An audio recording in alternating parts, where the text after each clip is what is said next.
the audio and the video, and you're good to go. Okay. It's 5:02, and I'm going to call this Committee of the Whole budget meeting to order. It's May the 12th, 2025. Attendance, we have Councillor Paul Morton, who's going to be roughly an hour late. We have Councillor Bob Morton, who has to skip out at 5:45 for probably 45 minutes or so. And we're just waiting on Councillor Scott McLean, who is on his way. Some announcements. West Hants Regional Municipality is in Mi'kma'ki, the ancestral and unceded territory of the Mi'kmaq people. This land is governed by the treaties and peace and friendship signed in 1726. West Hants Regional Municipality recognizes we are all treaty people and have responsibilities to this land and each other.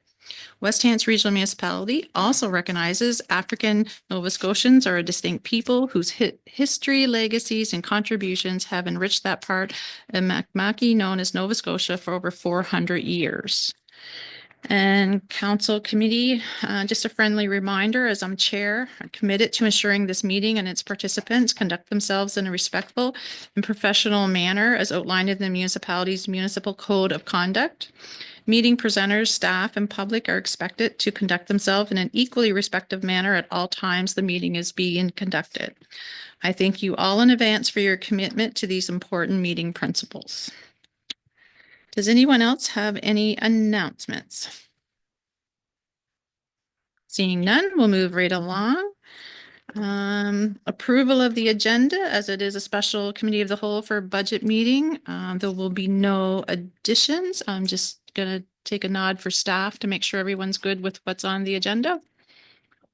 Looks good. Declaration of conflict of interest. Does anyone have any conflicts of interest they would like to declare? Okay, seeing none, we're going to go right into the review and follow-up items for May 6th meeting. And Director Rashawn, I'm assuming your light's on. You'll take it from here. Thank you, Your Worship. I just want to make sure you can hear me okay. Excellent. All good. So I'm just going to share my screen here. If you want to just give me a moment.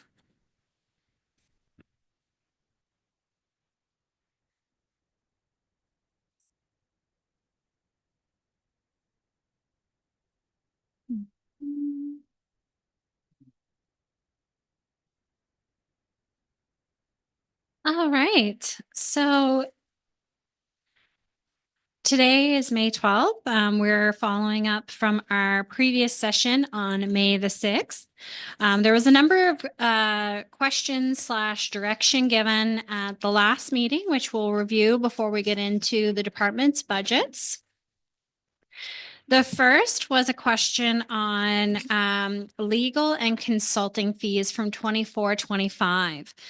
So our legal costs for the total of 24-25 were $329,005.49. This would include tax sale costs that are recouped through the tax sale, both large and small tax sales, and appeals through the planning department. So some of you around the table may know we had 2 appeals last year through the planning department, which did have significant costs.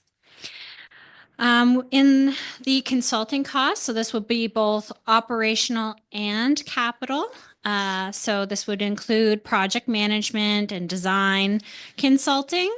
We are at $1,622,567.10.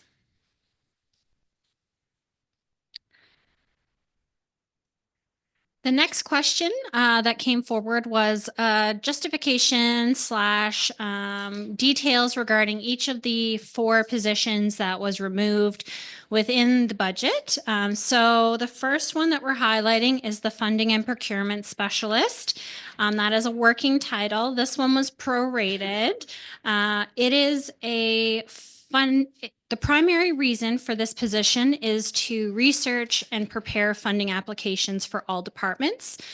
Given the size of our capital budget and the growth in our area, we need a more dedicated resource. for finding and ensuring that we're getting every grant opportunity that we can and networking with other provincial bodies and funding sources and federal bodies. We also need to ensure that those agreements that we get are also that we're ensuring that we're meeting all the funding requirements within that. So those would be agreements similar to the Hansport dissolution, where we had to apply and send in financials every quarter. So every funding agreement is different. So this person would manage and assist in managing those funding agreements and deliverables, including project costing updates to provincial bodies and federal bodies. In this position would also assist with the procurement process for all departments, working with each department and what procurement stream would be most appropriate, tender preparing, reviewing, and scoring assistance. And then it'll also help the leadership team with financial reporting for capital oversight and claims management. So for instance, claims through DFA and insurance, because our insurance claims are also increasing over the last couple of years. The communications specialist. So the communications specialist is the description is up on the screen, and I'm sure our CAO can speak to it as it's his position. But currently, we have a small group that all support communications in many different ways. By having a full-time employee in this position, it'll be easier to manage, streamline, and develop the current strategy to help move communication forward, and it fits within the strategic goals of this current council. Do you want to add anything to that? Okay. So then we have the recreation coordinator. And again, I'll say that our director can speak to this if I miss anything. With WHRM as a growing community and with diverse and changing population, by adding this resource, we will be able to add more programming that is being requested and meet community needs and wants. This role would help with future succession planning as well. If workloads can be managed and redistributed in the community development team, this would help free up the manager of recreation and community engagement to take on different tasks at higher level planning with the director of community development. The building and fire official, again, if the manager wishes to add anything that I don't cover, please feel free to come up. So with new development in WHRM, the workload has increased and will continue to grow. This is a highly specialized position that requires course training, on-the-job training and development to be fully competent and productive. It takes 2 to 5 years to get someone at a level 1 qualification. So there needs to be some lead time to get a candidate started so that we do not lose out on productivity and are able to keep up with ongoing and increasing demands. And just to add into that, we also have currently 3 out of 4 in-house staff that'll be reaching retirement over the next 8 years. By hiring somebody in this role in 2025, we will have time to train, develop, and mentor successfully, and it will be extremely valuable to use the current in-house experience to help train and mentor a new building and a fire official prior to potential retirement. So the next part of that review with those 4 positions was just how it changes the budget number. So if you look here, I'm just going to turn my laser pointer on. This number here would include the 2 positions that are within the financial services and the communication. This number would include the building official and fire official. And this number here would include the recreation coordinator. This would also result in an increased need from taxes, and this chart does include the 200,000 change that was directed, which I will cover a little bit later as well, and would decrease the contributions to both the infrastructure reserves, which you can see right here. So with that, it would change the tax rate. So we would change our general rate to 0.8513, which is an increase of 0.0008 cents. And it would the West Hants rate would decrease by 0.0040 cents to the 0.0860. So keeping in mind this number, what we presented to you folks on May 6th would have been 9 cents. So this includes the 200,000 for detransfer tax as well as the increase of all those staffing positions. So it would make the rate 0.086 cents. So then we get into budget adjustments. Following that, these budget adjustments would have been per the direction of council or previously identified in our meeting prior to this meeting. So again, I just wanted to highlight, these are all the changes that we made prior to the release, which we will highlight as we're going through this process each time, just to, again, give council the opportunity to add back anything that they want to add back or have further discussions on the items. So following the direction of council, we increased detransfer tax by 200,000. So that would make detransfer tax at $2.1 million. What this did is it reduced the transfer to and from reserves of 44,300. So the net change is 155 on the operating budget. We also have the Rand Street increase adjustment, which I presented at the previous meeting, which I was able to update in the capital budget. So that's in the new total. And I still have for consideration when we're presenting fire on May 14th, the 1.2 million for the Bay expansion for Brooklyn Station 2.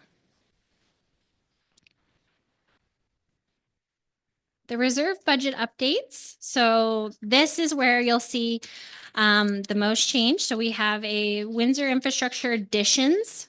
We increased by 7.4 or 7,400. And Hansport infrastructure additions decreased by 51,700. The operating reserve spend increased by 99,875, and the operating reserve additions increased by 85,000. So the net change would be 59,175 on the reserve total, projected at the end of March 31st, 2026. So looking at this, and keep in mind, this chart here does not include the positions. I will still require further direction from council on what positions they want to include. So this chart does just include the direction that we just reviewed together. So this chart here shows the 44,300 change in the net transfers to and from reserves, as well as the change in operating revenue. So the change in operating revenue, again, results in reducing the taxes, but also the increase in the detransfer tax, which we'll cover in the next slide. So reviewing the overall breakdown of the taxes made up between the different area rates, we are looking at 26,814,158. The variance previously presented to council was 3,209,008. So the difference between that and the new number, the 2.9 million, I'm just going to round here a little bit, is the 244,205. So if we recall back in this slide, we have 44,204. That accounts for both the 200,000 from the detransfer tax as well as the change in the tax of $44,000. So looking at the tax rate based on these changes, we have my apologies, I have a typo here. So just ignore this piece. We have 8403 as our new proposed 25-26 general rate. And we have a new proposed combined rate for West Hants of $1.0473, which does make an increase in this area from the 9 cents previously presented to 0.0750. So precisely a 1.5 cent reduction in the overall total for West Hants. Again, looking at our average property. So looking at the average property here, and we have the West Hants with the new rates down here. We're looking at, on the low side, $52 annually on the tax bill, to the high side of $517. So with that adjustment from the previous presentation, that would reduce the low side by $8 and reduce the high side by $87 per year. This does not have any change on the commercial side. However, something council may wish to consider as we're going through deliberations today for direction later is the commercial revenue is taken away prior to calculating out the residential tax rate. So something that we may want to consider is an increase in the West Hants commercial rate to help share the increase overall that West Hants is seeing on the residential side. This will make it more comparable to the other commercial rates as well. And if council does direct staff to make this change, it'll also increase the exemption expense relating to our community hall exemptions. And it will increase our grants in lieu for any commercial properties that are grants in lieu eligible. Going into the chart here again.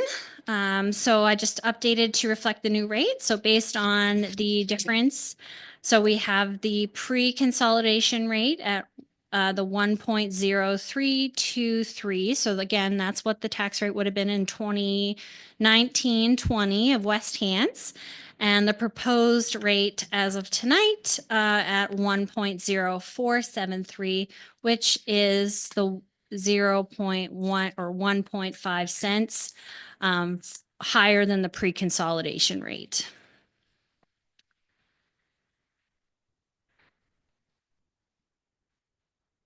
So after speaking with some counselors, I included these two additional slides.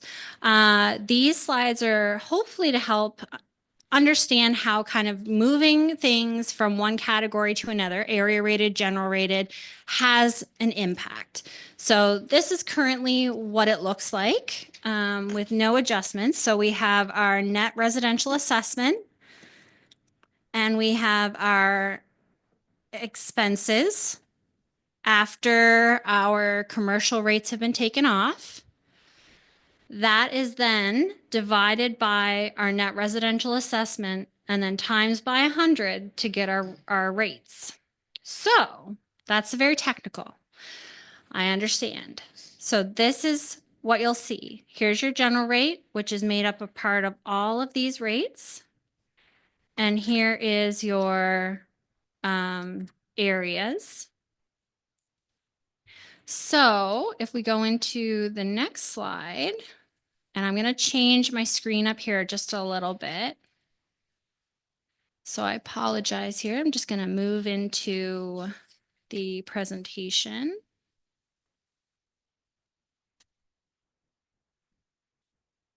Okay. This one's a little interactive. So for instance, if we move 30,000 off of Windsor and then 30,000 off of West Hants to the general rate. It increases the general rate. It decreases the residential rate because it's reduced this, but it's increased this by 60.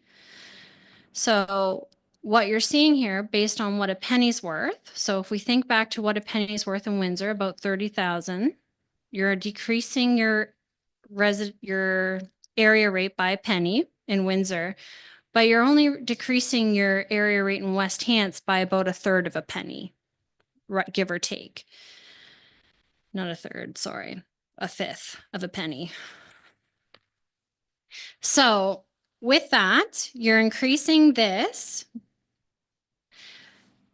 And so the decrease in the actual assessment is a little bit impacts the Windsor rate more because their penny is less, and it'll impact the West Hants rate more because it takes more of a penny of a reduction to reduce the area rate because everybody pays the general rate. So that's where when we look at what we're doing to the areas and the general rates, if we decrease the general rate, it's going to impact everybody differently. So it's going to impact each of the areas different. And if we decrease area rate specific costs, then it'll decrease the area rates very differently based on the penny. So with that, Windsor areas and the Hantsport area, because their penny is worth less, we'll see a greater reduction because the overall buying power of the general rate is higher. So if you're taking the Hantsport rate, for example, 8,000, give or take, a penny is worth. So every 8,000 that you're taking off is a penny reduction in the Hantsport area rate, but the general rate's 190. So if you're thinking of taking that off, you're not going to be adding all of a penny back. So you're going to see that increase on the general side, but you're going to see a greater decrease on the Hantsport side. So that's the kind of balancing act here. So for instance, if we were to take 50,000 off, it drastically, oops, sorry, I forgot my negative there. It can drastically change the picture for everybody here. So that's where I just kind of wanted to kind of give a brief discussion on how the area rates really do change depending on what we remove off, because it takes more being removed off the West Hants area rate to give a greater impact. So when we move those things to general rated items, that's why it's not seeing the same impact as if we're moving stuff off of Hantsport and Windsor. It's because that penny's worth more and their general rate gets applied to every single rate. So I just thought I'd take a minute just to kind of explain that for everybody. And Director Rashawn, I Yeah. think Councillor Larry Finch has a question on that. Is it okay to take that now? Thank you, through you, Chair. Just because I think it will help me wrap my head around it. So you said a penny in Windsor is about 30,000. A penny in Hantsport is about 8. What did you say? A penny in West Hants? Thank you, ma'am. you're welcome. Okay, so that kind of just gives a little bit of an example as we're going into what a penny's worth, which is in my next slide. So these are the slides that I like to include again prior to us going into our department discussions. So if you can see here, we have Windsor at about 25,000 a penny. So every 25,000 that comes off the Windsor area rate that goes to a general rate is a penny. However, if we go over here, the general rate, a penny is worth 196. So 25,000 can make up a lot of 196. So it's not going to have a complete change over here. However, if we look at West Hants at the 171 right here, sorry, I didn't have my laser pointer on. If we take 171 off to have a change in West Hants, it only, again, with the 196, there's not much of a variance between those. So it's going to feel the impact of the general rate more because it's not going to be as reduced as quickly as, say, Hantsport or Windsor. So that's kind of how it works on this side. And remember that this commercial rate, this is what a penny's worth in the commercial. So if we do decide, for instance, to change the commercial rate in West Hants, a penny is worth 8,957. So that's how much a commercial penny is worth in the West Hants area. So if we want to take some money there, we could look at balancing that increase on the West Hants side. The next component here is the $1 million in borrowing. So again, it's always important to kind of keep this in mind. So about $1 million in borrowing at our MFC rate of 6.5 at 5 years is 219,915 to 20 years, which is 68,778. So if we think about a project that's 5 million, easy math, you take this and you times it by 3, and that's the impact of debt servicing for the year. So just to kind of keep that in mind as you guys are reviewing and giving direction. Carly, could you just give folks a flavor for 2015 10-5, like buildings and Yeah. equipment, for example? So similar to what we covered in our previous session, let's say one of our big fire trucks, that would be on the 15-year side. Buildings and big sewer renewals and bigger projects are in the 20-year category. Whereas you're probably, if you're looking at a pickup truck, you're looking more in the 5-year category, design 5-year category, studies 5-year category. So all of those things are more in the lower side. Equipment is really where you're going to see the 10-year, and you'll see that probably more so in fire and public works. It all depends on what we're buying, but if it's a smaller piece of equipment, it will be debt serviced over 10 years versus the 15 years. So for instance, a boat may be debt serviced over 10 years versus the 15. And I'm trying to think of another item that might be 10. I can look that up for you, but that gives you an idea of what categories those fall into. So again, just as a reminder, as we go through again, debt servicing. So with Cannibal Creek, we're at in 5 years, we're at 23.2, and without Cannibal Creek, we're at 16.7. So, and again, I have the yellow and the red highlighted there for the financial conditions indicators from the provincial government.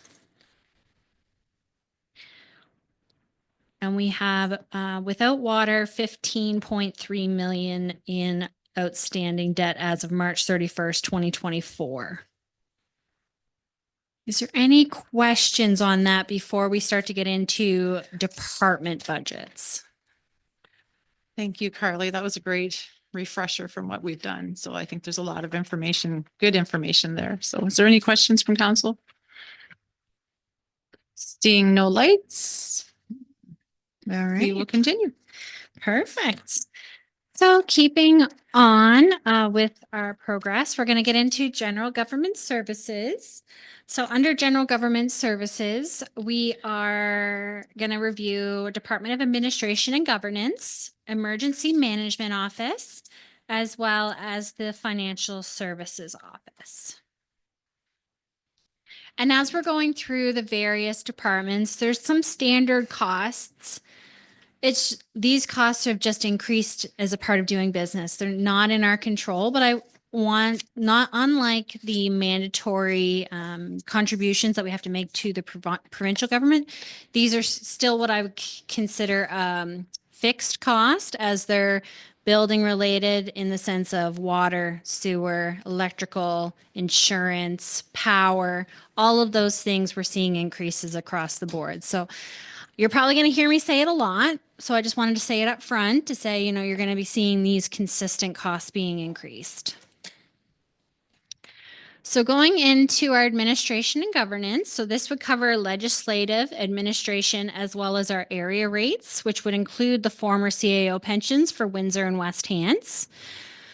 So within here, you're going to see the Office of Administration and Governance on pages 26 to 30 of your workbook, and detailed in the appendixes 10, page 93 of your workbook. So Department of Administration and Governance is Appendix 10. And I'm just going to turn my thing on. Perfect. So other legislative expenses have increased. This is due to committee-related expenses. So we have our DEI and accessibility committees in there. And it also is a change in the citizen committee member stipend. So council made a motion to move from $50 per meeting to $100 per meeting, essentially doubling the budget for the upcoming year. So that's increased. And then allowance for expenses under the new code of conduct. So as part of the new code of conduct, we have to have a investigator on as part of this new code of conduct, and the pay for that, we have made some assumptions in the budget to allow for that going into this year. The other legislative changes that you'll see is just a full year at the new remuneration rates that were approved by council. So last year, the remuneration rates were at the old rate with a slight buffer for change. This will be the first full year at the new rates. The other change you'll see is just within the administration line. So not a lot has changed here, but we have, of course, new staff. So there's an increase in training and development because we have a full year of staff being here. We also have our first full year of our HR professional in here, as well as cost of living and mandated cost increases. So when I say mandated costs, I mean CPP, EI, WCB, those kind of payroll related costs. Looking at our former CAO pensions, not a lot of change here. Most of them are impacted by cost of living, which at December of 2024 was 0.9. The other big decrease you'll see here in Windsor as the pension has moved to the spouse. So it's now in the spouse's name and will continue at a fixed rate now. So moving into emergency management, again, not a lot of change here. So emergency management, the salary allocation from year to year is based on where work is anticipated. So there was a slight increase in the salary allocation this year based on where work was anticipated, and a reduction in equipment and purchasing from last year as we had purchased COTS. So those aren't in this budget again this year. If you want to look at a detailed EMO budget, it can be found on Appendix 11 on page 84.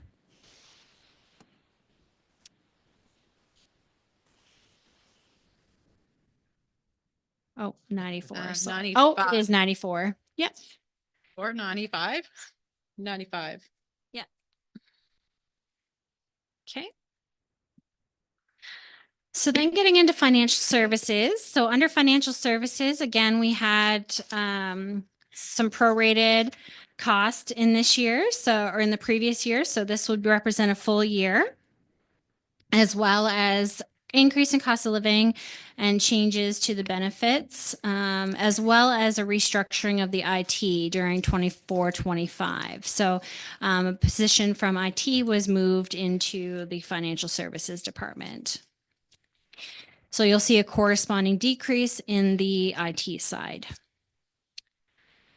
Audit costs also increased based on the 25-26 contracted amount, which we are in the 5th year of the contract. So we'll be going out for services after this audit's completion.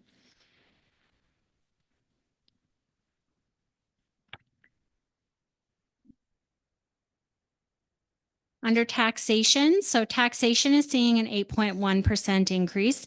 Taxation is where you're going to see the various tax reductions provided under municipal policies and bylaws.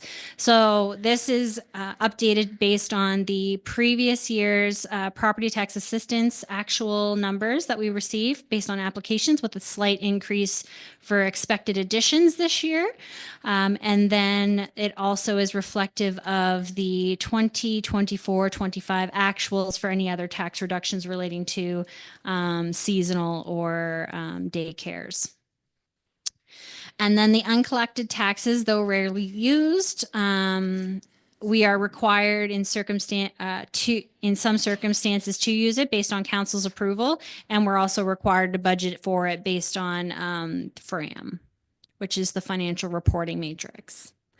So again, it's very low. We haven't had to use it in a long time, but we are required to at least budget for something. And again, those budgets are in Appendix 12. So you can see the detailed version of that breakdown. Other general administrative services is in Appendix 12 as well. However, you'll see IT is in its own appendix, which is under Appendix 13. So you'll see IT right here. This is in Appendix 13, a detailed breakdown of that. So other general government services is comprised of several administrative services that are required to run the municipality. So office administration is made up of office supplies, postage, secure shredding, printing services, and other office-related supplies, including furniture. The increase is reflective of actual trends in 24-25 and historical trends. So just looking at where we're at historically and where we are, increased communications is definitely one of those items that we're seeing an increase in getting tax bills and water bills out. So that is some of the increase there. I'm going to skip IT and come back to it. So elections, obviously there's nothing this year, so we don't have anything budgeted for that. Other is made up of staff appreciation, occupational health and safety committees, other staff committees, and general government services, such as when we need to do geotechnical, land surveys, or other professional services. This line has been increased with the addition of funding to support the unhoused initiatives. So there is an increase associated to that of about 50, I can't think of the number right off the top of my head, so I will look that up for you. And then there's also the continuation of the rebate programs for sewer and bulk water customers. So that's, you'll see under the rebates total, we did reduce it slightly only because of applications to the bulk water side. So we'll again hold that and report back to council on it. Additional resources have been added to support wellness programs and increases in employee training, which we've maintained. And then assessment services are provided by PVSC. So this is a number that we get directly from PVSC, and it has increased over the last year by 4.3%. Insurance is projected to increase by 7% this year. And looking at IT, the biggest projects that are new in the IT world is we're looking at a phone transition, as well as a camera and public Wi-Fi system analysis. So that would be our security systems and our public Wi-Fi. So we'd like to do some analysis on our current systems and work towards separation of systems. And then we have some traffic camera replacements as well as a complaint tracking system incorporated into the budget.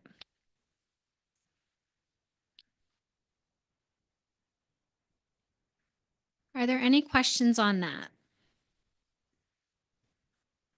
Councillor Smith. Thank you, Deputy Mayor. What does the insurance cover? So that would be our entire insurance. So give or take any of the properties or buildings. So that would be under others. So that would be our liability, our errors and emissions, our property liability that's associated to general government versus any of like the water utilities or sewer utilities, as well as some of our contents and some of our other holding properties that aren't necessarily delegated to specific things. So, but most of the time it's broken out. So this would just be the general policies that would be included in this line. Everything else gets broken out. So the fire trucks get broken out, to the regional fire budget, the anything public works related gets broken out to the public works compounds and that program line. Same with any of the vehicles for each of the departments get broken out into those vehicles. So for example, the drone liability insurance that we are required to have, that gets broken out into planning because it's part of the GIS systems. So like that, we go through the detailed, obviously the detailed, and anything that's more general, we put into this line. Does this one cover the, would it be cybersecurity insurance? Yes. Yeah. Yeah. Okay, thanks. Mayor Zabian? Yeah, for you, Chair, to Dr. Rashawn, can you just explain the homelessness costs, 50,000 a year, give or take? What is that comprised of? So I did need to get the exact number. So through your worship, just give me 1 second.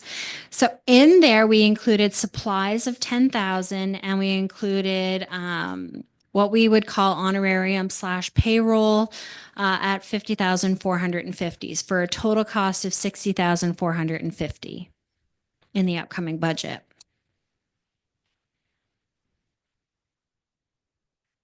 Thank you. You're welcome. Any other questions? Counselor Larry Pinch? Thank you. So through you, Chair, to Director O'Shawn. The complaints tracker, is that for the utilities? That would be municipal everything. Yeah. So if there was a green bin complaint, or if there was a road complaint, or if there was a water main break that we weren't aware of that we should be aware of, usually we are. That would get logged in there. So, and this would be like an external facing portal that they would be able to log, like individuals would be able to log complaints, but also check on statuses of complaints. So, we've been researching products and we're hoping to roll one out this year just to kind of help support staffing as well as council, because we know you guys get a lot of calls, and this would be able to be something that you could log in and actually check to see what's in there, or file a complaint for somebody so you can follow up on it. Counselor Ivy?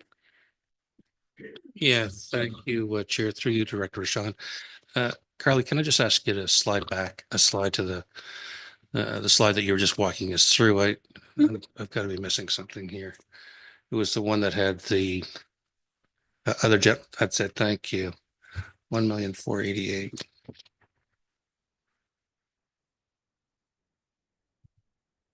So I just want to line up flipping between the two. So in the appendix section, which I think is meant to reflect the Department of Finance, other general admin, the total that we get there is 1,144,000. So what's the distinction and the difference? And I was focusing in initially on the other, but can you just connect the dots there for me so it's more clear? Yeah, definitely. So just give me 1 second here. So we have IT, we have the unhoused initiative. We have our insurance, which that's its own line. Elections is its own line. We have our rebates, which includes the bulk water and sewer rebates. Then we have our communications, which includes the mandated communications and public communications line. Our office administration line should be a direct match. And then in the other category, we have the staff appreciation, the wellness program, the human resource and training line, as well as the other general services and the two safety committee and social committee there. And then we should also have the telephone and the land matters. So land matters typically are under the professional services for general government services under the CAO. So that's one line that does get moved over to that category, as well as telephone gets moved over to another category. Okay, so other, Mhm. I'm just going to reference other on page 33 is not meant to line up with other. No, it Okay. includes other categories, which is why I explain what's all included in there, because it has the staff committees and it has the staff appreciation and training and the wellness program. Okay. Yeah. Thank you very much. Good. Okay. Seeing no other questions, we'll move on.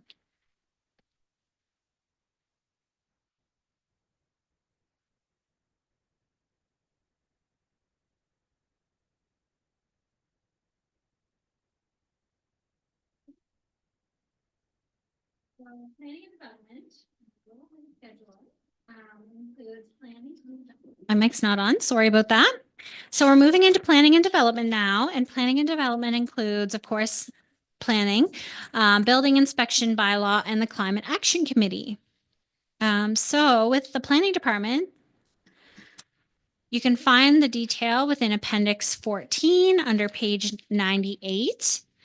So planning, what you're seeing is we have a decrease in the overall salaries and benefits because we have a staff person out. So there's a slight decrease there associated with that. Otherwise, you would see some increases due to, again, the cost of living and the mandated payroll benefits.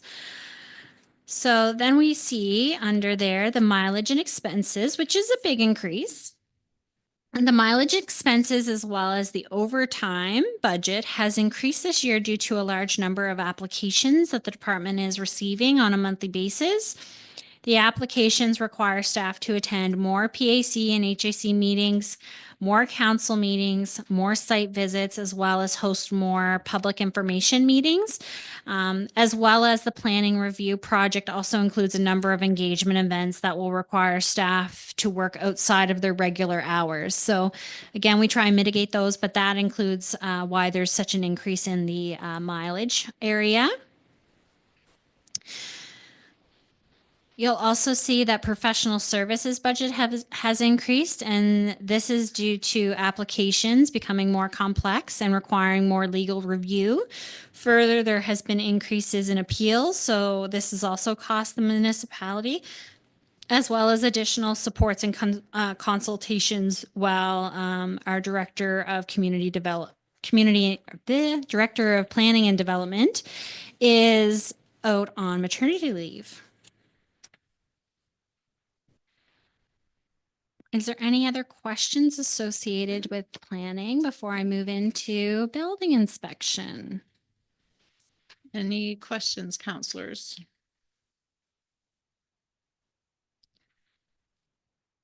Mayor Zabian?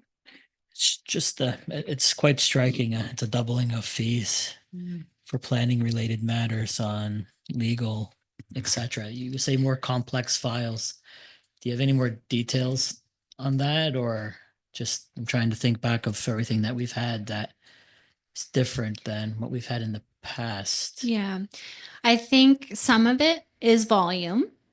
Some of it is complexity. So I will let the director answer the question. Sorry. You're good now. Through you, worship. So there were a number of more complicated development agreements last year. So just off the top of my head, Irvin Drive, for example, the development agreement for that there was a lot more negotiation and a lot more requirements to have legal involved in the drafting of that development agreement. So that's just one example of a more complicated application that requires increased legal fees. Great. Thank you. Makes Thank sense. you. Councillor Ivy. Thank you, Chair. Sort of in the same vein, but different. The plan review, was that showing up underneath professional services here, or is that under capital, or how are we treating that? The contract with them was larger than the amount we show here, and can you tell me where that fits as part of the plan?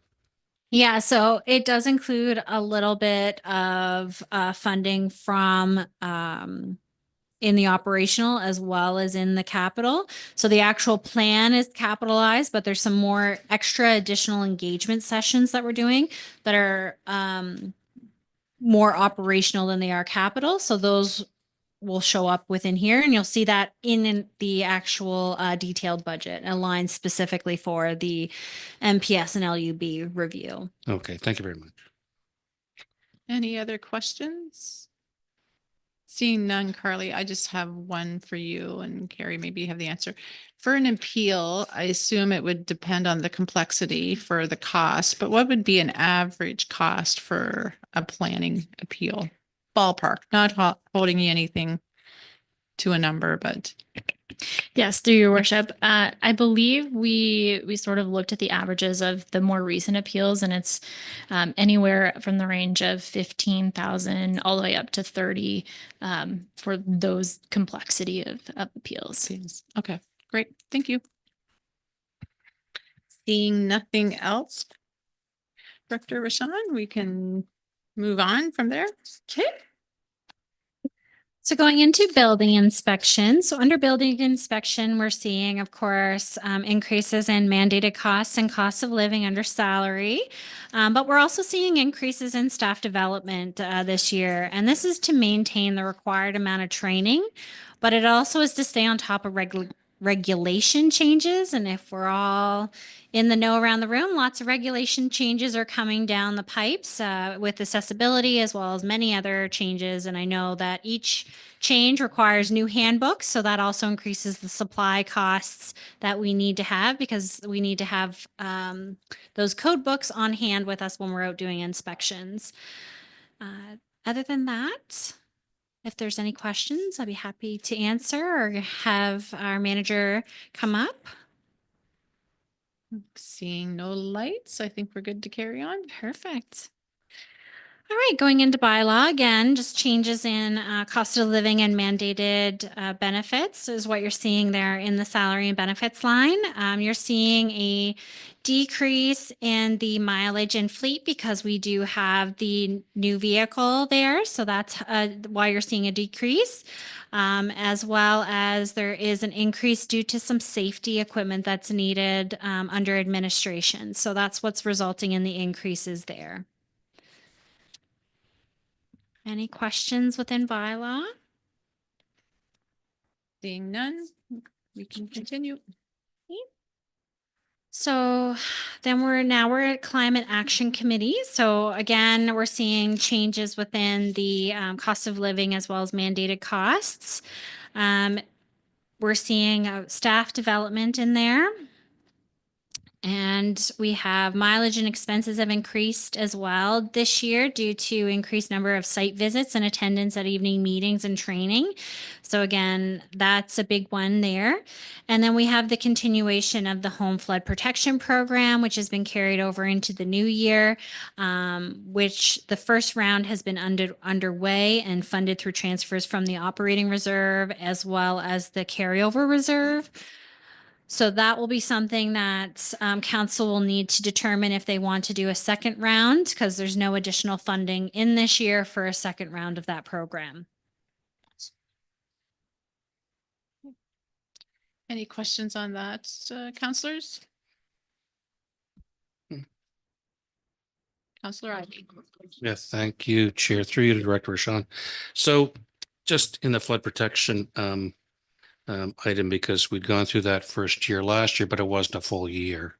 So we had the budget of 400, but we didn't, I'm guessing that we barely touched that. Am I close to correct on that? Can you? Correct, which is why 400,000 is coming over from the carryover reserve and 80,000 through the additional motion of councils coming from the operating reserve. Thank you. So from an actual to a budget standpoint, our actual in the prior year was almost zero based on the carryover. Am I correct, Director?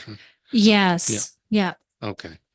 because they'd have to, because I can't think of exactly when they were all approved, but there was the agreements and then they had to have their assessments, and I don't even believe we got the assessment reports back yet.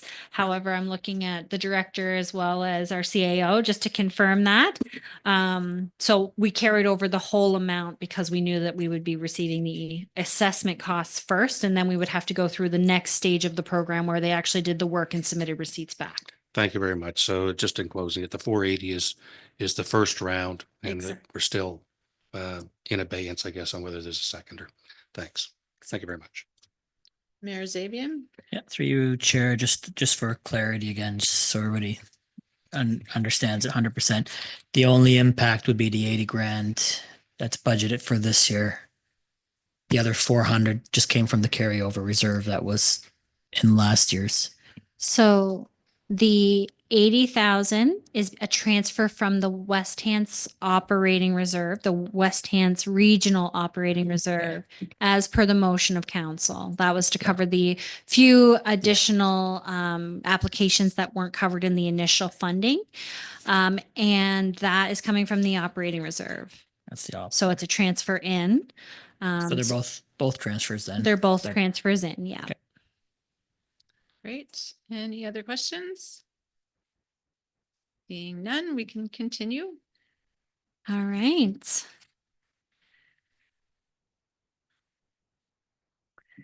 Oh. So again, moving right along, we're into community development.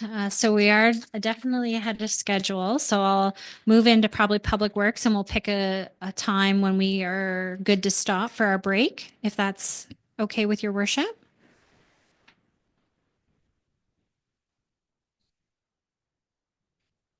Okay, perfect. So under community development, it includes the whole community development department. That's being covered on May 14th. However, we are going to review cemeteries tonight. We broke up the community development department. So community development has two cemeteries that are area rated, that are still operational. The first is Riverbank Cemetery, which is in Hantsport. This can be found in Appendix 15, and it is page 108. So there's not a lot of variance here within this budget. The biggest being just again, operational budget includes the one caretaker, so this line, as well as the seasonal workers for ground maintenance. So that is the biggest change that you're going to see there. And then what you'll see is the area rate portion. So what I'm circling here is what gets moved over into the overall area rate for the calculation of what that would add to the Hantsport rate. Then we have Maplewood Cemetery, which is our cemetery in Windsor. So you'll notice that this one has a little bit of different cost. It's because I believe, and I'm looking at our director, Maplewood, we do the excavation ourselves, whereas in Riverview, we do not. So you'll see some additional costs and some additional revenue in that because we recoup that through the fees. So within the area rate, again, this is the number that actually comes over that impacts the Windsor area rate. So the 58,927.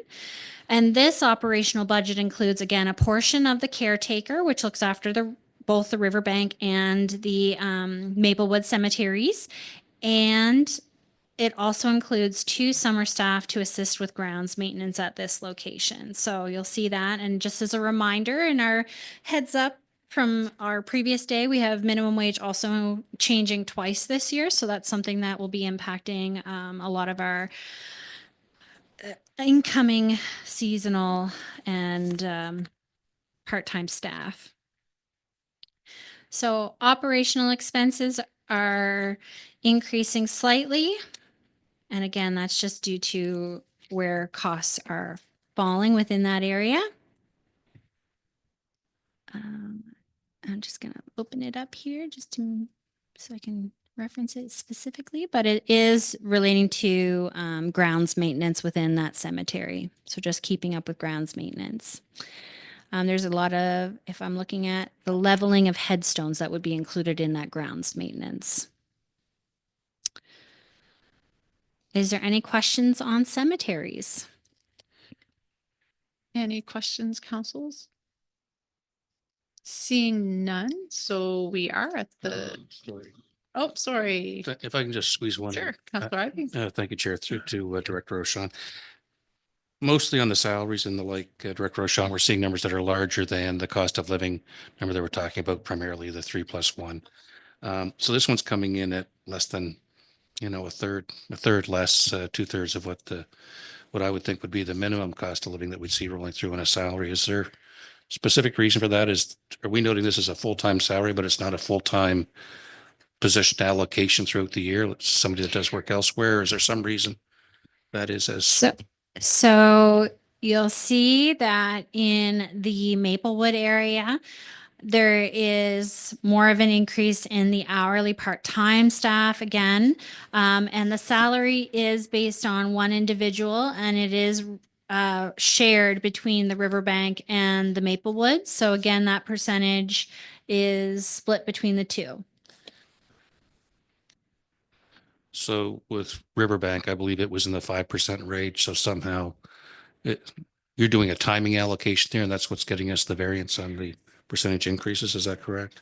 Yeah, so the allocation is done by our community development director, and she would then tell me what needs to be broken out based on where it needs to go. Yeah. Okay, thank you. Good. Typically what we've seen in the past is about a 70-30 split. Around that, yeah. Great. We can carry on. Dr. Rashan. All right. So moving into Department of Public Works. So in the Department of Public Works, we have our roads and streets, our municipal facilities, as well as waste. One of the items I'm going to highlight really early on here is we do have the original numbers presented again for the courthouse in here. So it might be something we will be chatting about more later on in our discussions tonight.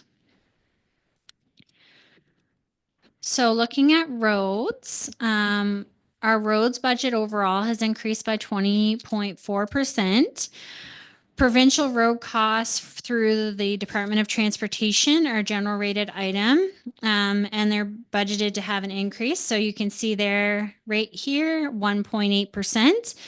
The provincial roads amount represents 0.0103 cents on the general tax rate. Salary and benefits have increased for each for the total area this year due to cost of living and benefit changes, as well as salary allocations within public works vary from year to year based on where work is anticipated. So Todd usually does a big analysis of where work is anticipated based on capital and then historical data based on where we're seeing trends for like water main breaks, et cetera. The 25-26 estimates are reflective of increases in attributed to, again, insurance, increases to depot costs, which is the public works compound costs, as well as reflective of increases in service level associated to stormwater and snow and ice removal.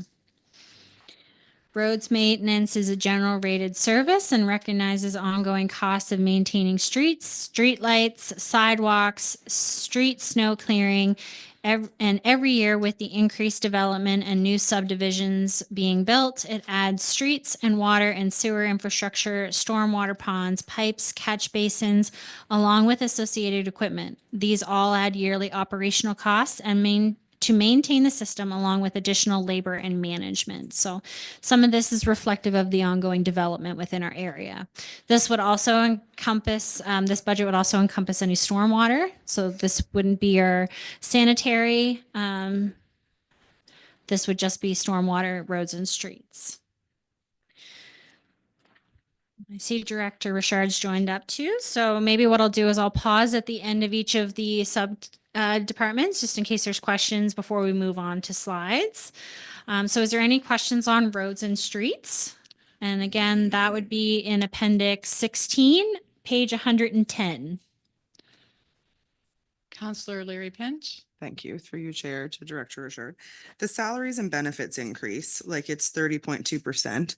Is that additional staff or is that keeping the same amount of staff we have right now, but just adjusting for COLA?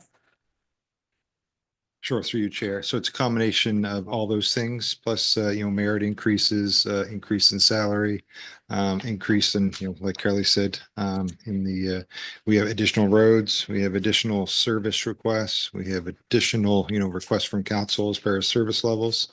So they all allocate to increase in service allocations and salary.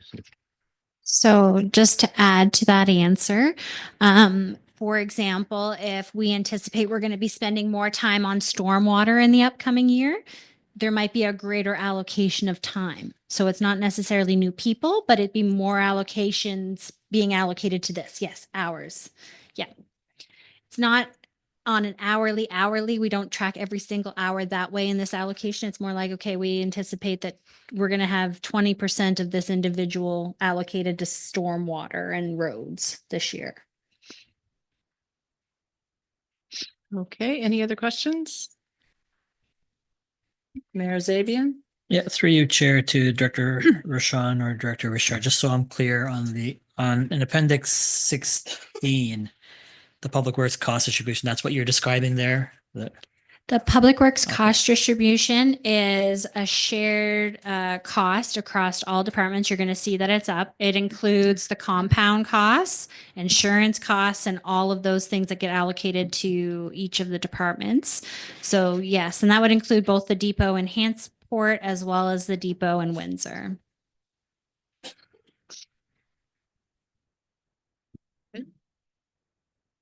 Counselor Ivy? Thank you, Chair. Through you to, I'm not sure if it's Director Rashawn or Director Richard, but I'll let either of you two.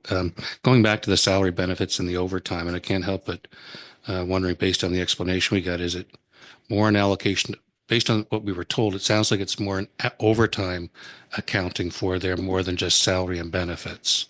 And it's part of the description for what's in there at the 30%. But can you just tighten that up for me so that I'm clear? Just Director O'Shawn's answer was based on time allocated for stormwater and storm events, which typically are, I can't say that they're typically out of normal hours, but it seems that they probably are.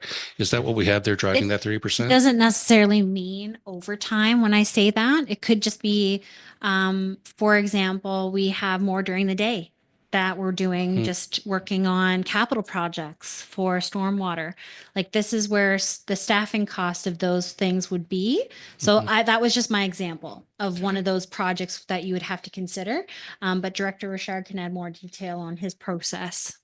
Yeah, and some of the key drivers are, we do have an additional person, the stormwater coordinator, that is, part, the storm is allocated to roads. So that's an additional staff person, along with just the additional amount of roads and sidewalks that we have to operate. Every year we add additional kilometers of roads and sidewalks and ditches and stormwater.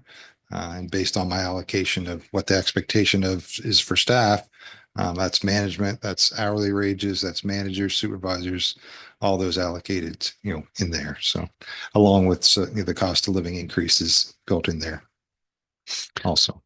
If I could follow up. So is that to say that some of the folks we have working, because this fits underneath the roads and streets section of Public Works, if I'm in the right ballpark, that you may have some staff that are working elsewhere in Public Works that then, because of the addition of the roads and so forth, is that's what's driving that number? Because otherwise I'm still struggling. If we've got folks in Public Works that are specifically allocated for roads and streets, why is it moved 30% just based on us having greater distance of roads within the inventory of roads and so on? So we don't have folks working specifically in roads. It's allocated throughout. There's many divisions within Public Works, so water, Right. sewer, along with the administration piece. So it's just based on the allocation of a percentage, my chart is quite long, based on the percentage, my time, maybe 10% on roads, 15% water, and all across the boards, facilities, and so on and so forth. So it's just overall an estimate of what we're projecting Yep. to costed to the roads portion. Okay. Yeah, and that percentage can change from year to year depending on what we're anticipating. So my closing last one, if I could, is, so the increase we're seeing here may be offset by a decrease in some other area within Public Works that would dampen that down. Am I? Correct. Yeah, it all ends up 100%. So some areas, may fluctuate in other departments based on, certain staff. So. Great. Thank you. Any other questions? Seeing no lights, we'll move on. Thank you, Your Worship. So moving on.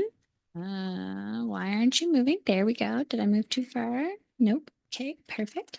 So waste collection and disposal. So waste collection and disposal, you can see on Appendix 17, which is 111. So waste collection and disposal is recommended to be a general rated cost this year. There's increases in collection and processing and tipping fees based on contract pricing. And there's the allocation for salaries, again, varying from year to year based on the anticipated work.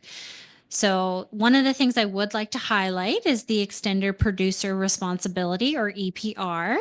I'm not going to go through the full description again, but we have extender producer responsibility for packaging paper products and packaging like products. That was introduced in the provincial legislation on August 1st, 2023.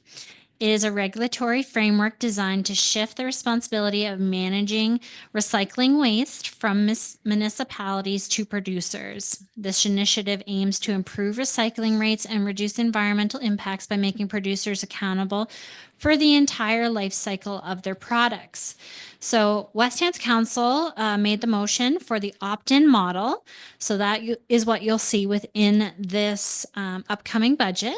WHRM will continue to manage the current recycling collection and collection contract.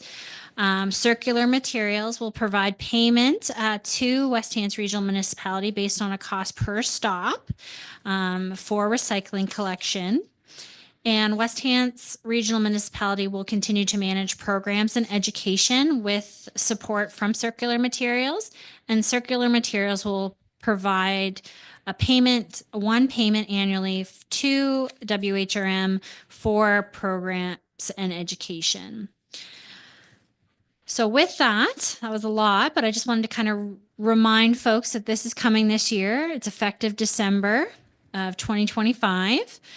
What this will do is we'll see offsetting revenue, which we covered in our May 6th meeting.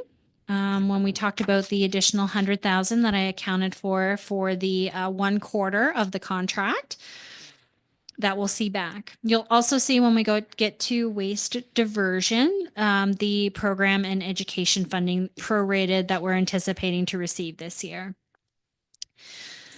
The other thing you'll notice within this category summary is we have done a lot of work with our waste coordinator to start separating out the recycling processing as well as moving some categories around so they better match both areas as we move closer and closer to only reporting the West Hants combined waste. So next year, this will only be one heading. So we work towards that. So you'll notice there's a couple variances and a couple increases, and that's just due to shifting of categories. For example, I'll highlight recycling processing, which used to have collection in it, and now we've moved it to collection, so you'll only see processing here. Is there any questions on waste collection and disposal?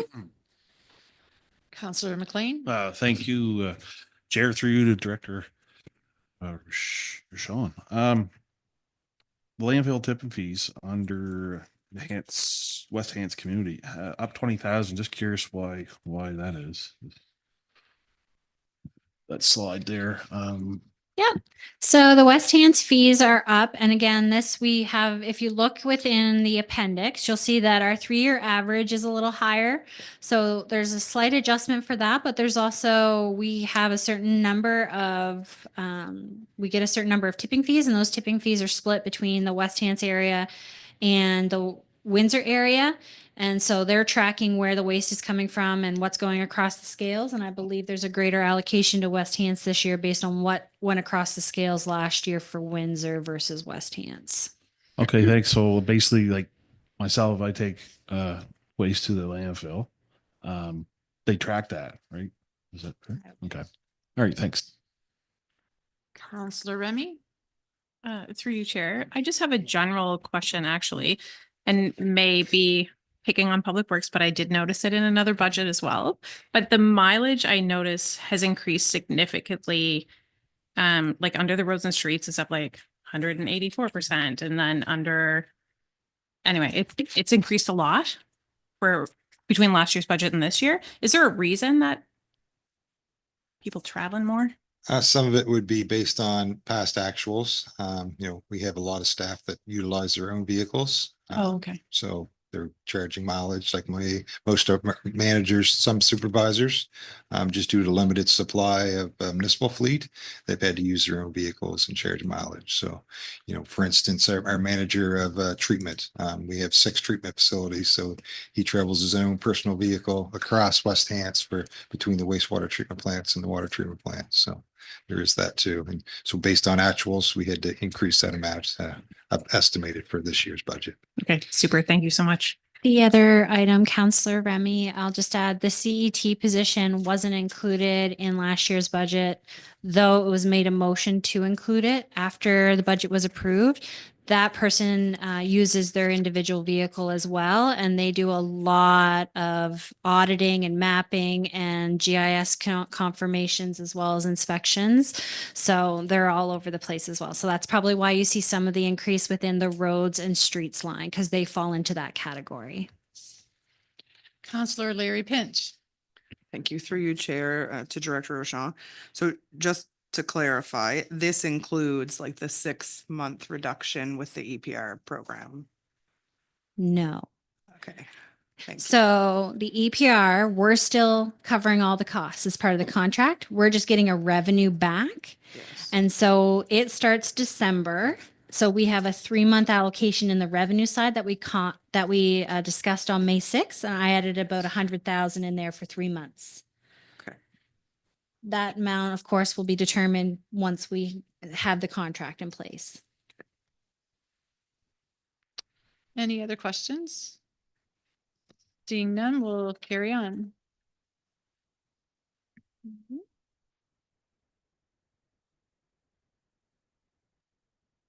Okay, so now we're into our closed landfill. Again, there's not a lot of change here. 8.3% overall. You can see this in Appendix 18 or 112.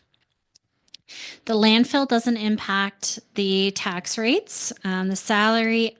So that's something to keep in mind as it's funded through the Asset Retirement Reserve.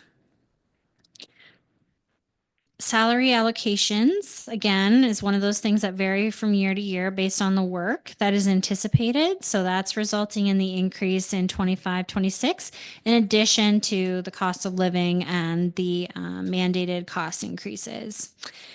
Administration is also up as expenses are allocated from year to year based on where work is anticipated. So again, through our Public Works compound and items that we have that are allocated through our fuel and et cetera. Is there any questions on the landfill? Counselor Yanish? Yes, thank you, Chair. Through you to Director Rochon. Am I correct in thinking that this is the last year that we have funding set aside in the reserve for the closed landfill? No. So with the new asset retirement obligations, it's funded now through that reserve, and that reserve gets contributions every year. So there's an allocation within that funds the closed landfill until our obligations have ceased. So the asset retirement obligation is a new standard that came into effect. I can't think of the year, but I was off on mat leave when we had to start it. And it basically requires that any assets that we have a future obligation to remediate or bring back to present day condition or prior to installing this. So best way to explain it is before the landfill was there, bringing it back to before the landfill was there. So that is what the asset retirement obligation is. So if that is a requirement that we maintain that every year, we reassess the value of it every year, and we make contributions to it every year. So the funding isn't stopping for the closed landfill because it's now part of this standard, where it was part of its own accounting standard prior.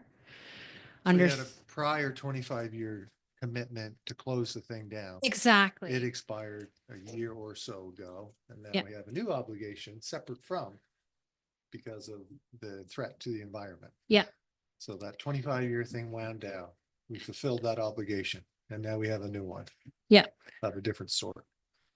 Yeah, and that was my question. I thought it had wound down. I wasn't sure if it was last year or this year, but I'm just wondering, how does the retirement reserve get replenished, say, just for the sake of this closed? So we have to add to it every year. So this upcoming budget, in this budget, you'll see 218,000 getting added to it. Last year, 146 was added to it. So it has to have contributions every year. We have to revalue our obligation every year, and then that gets funded till we reach that balance. So, for example, I think I reported that the courthouse, we were estimating remediation of 315,000 is what we anticipate the remediation for that building would be, based on our estimates. And we have to add to that reserve until we get to that point. But let's say next year the cost of remediation goes up, we then have to revalue it and then start adding more again. So it's a constant revaluation process of what the future obligation is. Thank you. Councillor Larry Pinch. Thank you. Through you, Chair, to Director Rochon. So on the same wavelength, do we know like an approximate amount of time that and we know it was 25 years before, and now we're on to a new, like how long this will last or not so much? Based on the asset retirement obligation standard, it's when we are disposing of the asset. Yeah. Councillor McLean. Thank you, Chair, through you, I guess, to the CEO, to the landfill, back to that. Could we, or is it possibility of actually selling it? The old generation one? I don't know. I would say probably not. Because of its, unless someone wanted to take on that liability. I'm saying probably not, but it may require a bit of research if it's a site. It's a closed site, but it's an environmentally active site, so to speak. Yeah, and the site would never be, and not in our lifetime beyond developable, just related to the geotechnical and it wouldn't be, can't imagine anybody would want to buy it because there'd be no revenue or potential for developments at an abandoned landfill. Yeah. It's mothballed, Well, but being monitored. and the other thing is accounting standards change. I mean, if we think about when the international financial accounting standards came in place, not too long ago, because I learned both through school. That was only 10 years ago. So with that, 10 years, we have that standard kind of coming out and this other standard coming in. And now we also have more standards coming in for conceptual framework as well as sustainable reporting. So we could see more development as we go through. Perfect. Seeing no more lights, we can carry on. All right, going into waste diversion. So as you can see, as I mentioned, you'll see the prorated amount for the circular materials programs and education up there. So again, that's only for 1 quarter. I haven't received confirmation through our agreement process if we will receive a prorated amount for the programs and education. So though it's only 3,750, there is a small risk we may not get the prorated amount. They may wait until our first annual year. However, I would hope that they would. And then we get our diversion credits through Region 6 Solid Waste Management. And these offset the waste diversion expense to a zero impact on the tax rate. So this waste diversion does not have an impact on the overall tax rate. So again, we see a slight increase, not as much as you would say CPI and the benefit costs are for the salary and benefits line based on time allocated. And then we have our mileage as well as administration. And our administration is up slightly due to the increase in mandated communication as well as fleet maintenance. Is there any questions on waste diversion?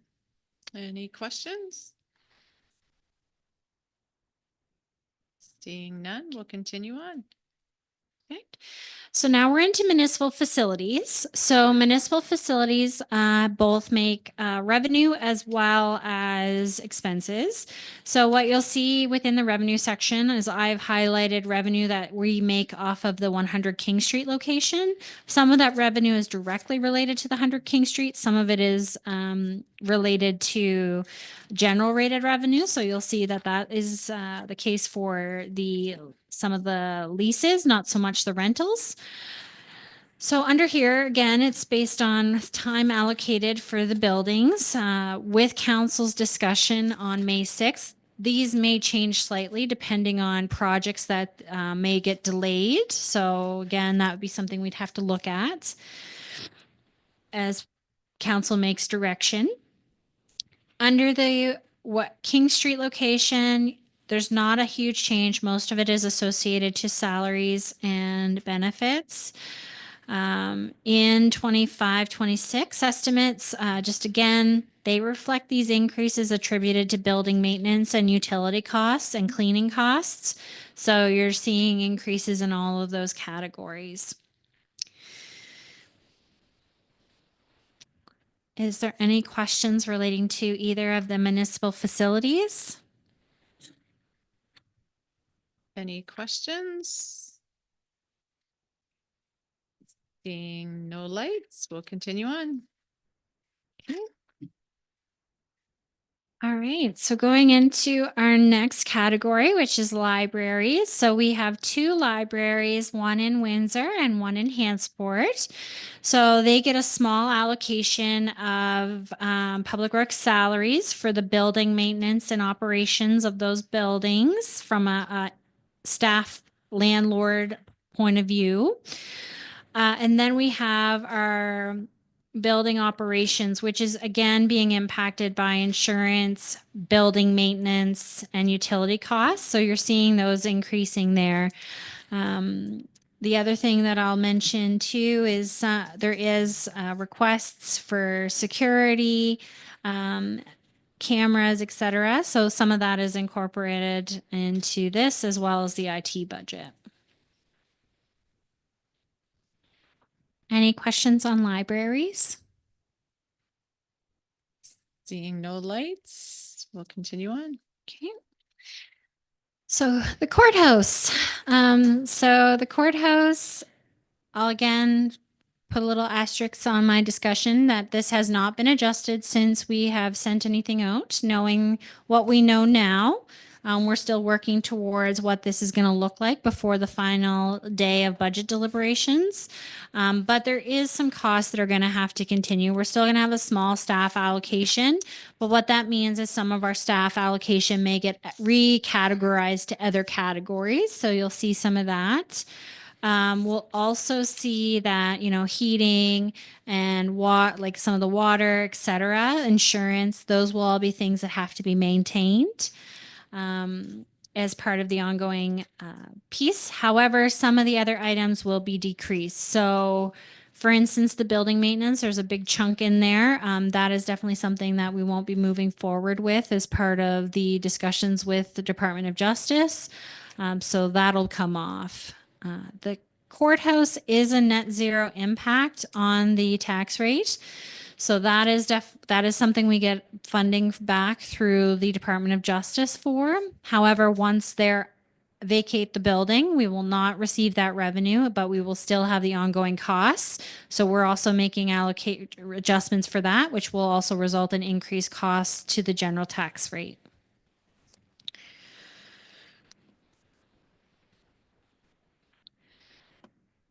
So there is in 25-26, the estimates reflect an increase attributed to building maintenance, utility costs, and cleaning costs within that area. So some of that can, not so much the utility costs, but some of that can be scaled back. And there will be the improvements, as I mentioned, from the Department of Justice removed.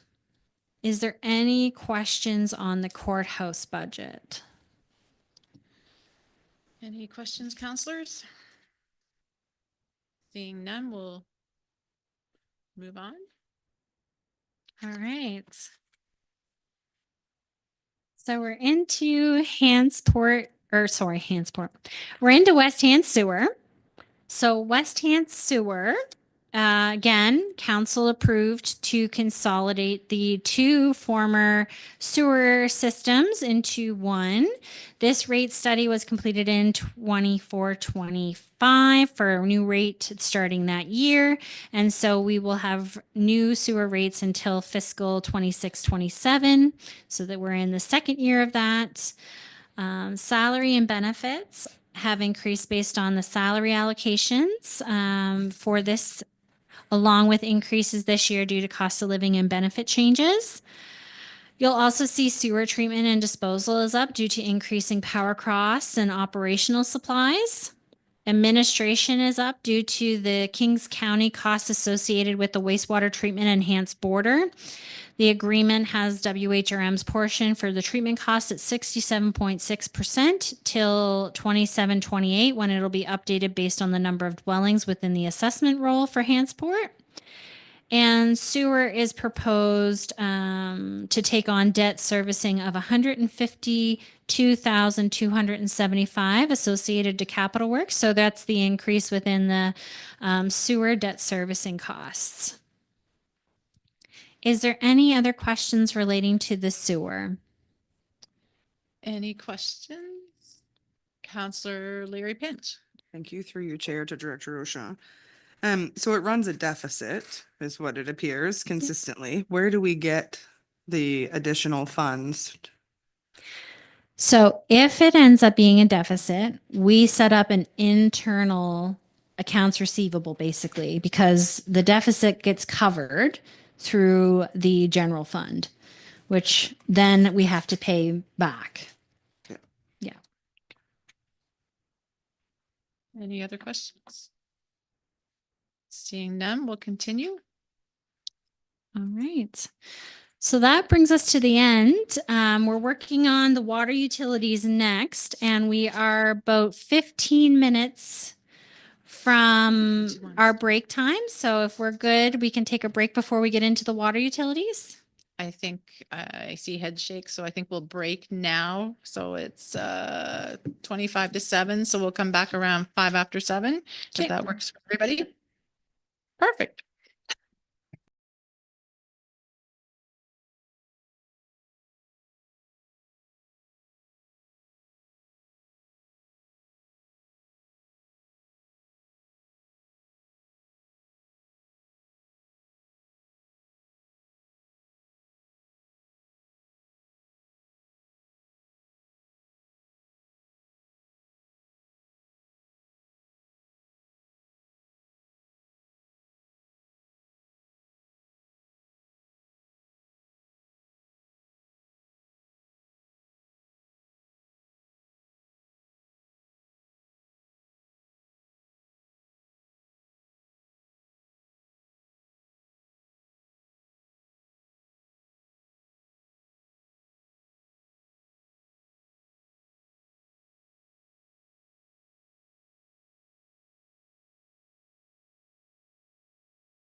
for budget deliberations. So we're going to continue on with water utility. So I'll hand it over to Director Rashawn.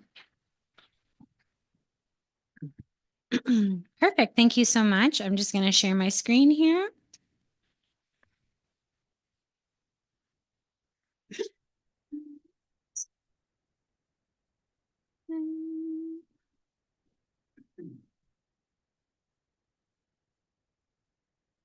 Okay. So thank you, Your Worship. We're going to discuss our water utilities next. Our West Hants Water Utility and our Windsor Water Utility, as of October 1st of 2025, consolidated into one entity. So we now have the West Hants Regional Water Utility. So this will be the first budget of that new utility. As in previous years with the first budget, we usually use the study to help complement as we're budgeting through on our revenue sides, as well as making similar assumptions as within the study that's put forward. And moving into just again, so this year would be impacted from Schedule B of the rates within the rate study. The rate study was approved by the Nova Scotia Regulatory and Appeals Board. And if anybody wants to see it, it is available on our website, as well as if you go onto the Utility and Review Board website and type in matter 11538, you can find the information.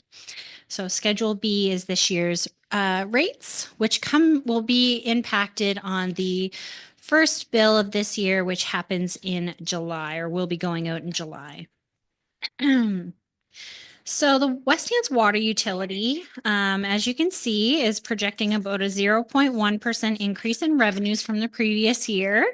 Though we have increases in rates, we also have some revenue sources when we do a budget comparison from year to year that aren't in the former or that are in the former year, but not in the current year. So that would be our sale of water from one utility to the other. So you'll see that within the rate study. You'll also see the increase in fire protection based on the amount in Schedule B of the approved rules and regulations. So all of those rates are impacted there. And other revenue includes items such as the GLUS cap administration costs, would also include our water treatment costs, our bulk water station costs, and that's seeing a slight increase this year. Source of supply is seeing a decrease from the previous years, and this is also due to the non-internal billing between the West Hants and Windsor Water Utility. Water treatment costs have increased due to inflation resulting in higher costs of materials, as well as water sampling and testing, equipment and chemicals and power costs. Increases in transmission and distribution is related to mains and fleet maintenance, fuel costs, leak detection, and labor. Operational labor and supervision have increased this year based on the salary allocation, as we've been mentioning in previous public works departments, along with increases associated to cost of living and benefit changes. And administration has increased as a result of the auditing fees attributed to the operational audit that will be paid for this year, and required technology upgrades. So another thing that we had discussed earlier about Windows 11, that will be an upgrade this year that's required as of October 1st.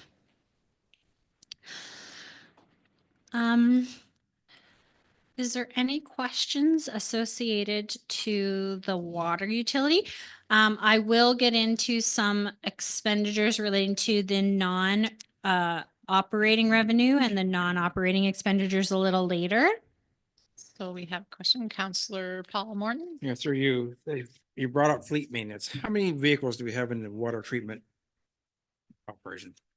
I would have to direct that over to our Director of Public Works. Again, this is an allocation, again, similar to salaries. So we have a number of vehicles that may get allocated there for a portion of the cost of operating it. But there may be some dedicated resources too, like the maintenance van. I say maintenance van, not maintenance van, but the van that was purchased in last fiscal that was divided between the two utilities. Yeah, I can give you an accurate number. I'll have to go on an OMS system and get you an accurate number, but like Director Rashawn said, there's a lot of vehicles that, may not appear to be utility vehicles, but like our crane truck and our service vehicles, there's a portion of those that are allocated to the water utility also. Not funded through the utility, but costed through the utility through those common services. Seeing no more lights, we can continue.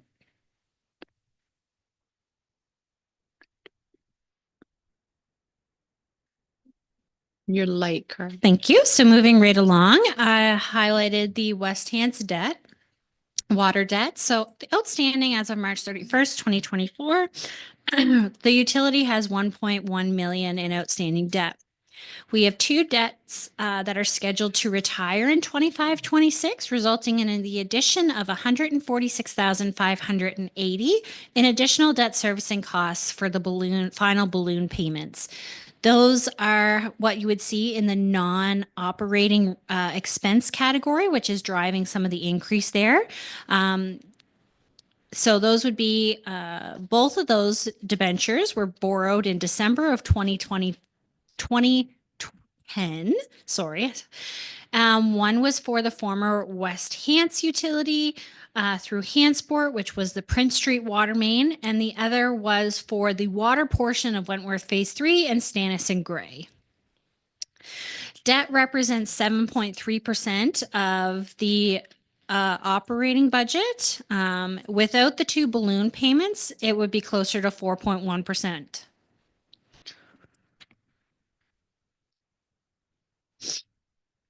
Is there any other questions regarding operating before we move into capital?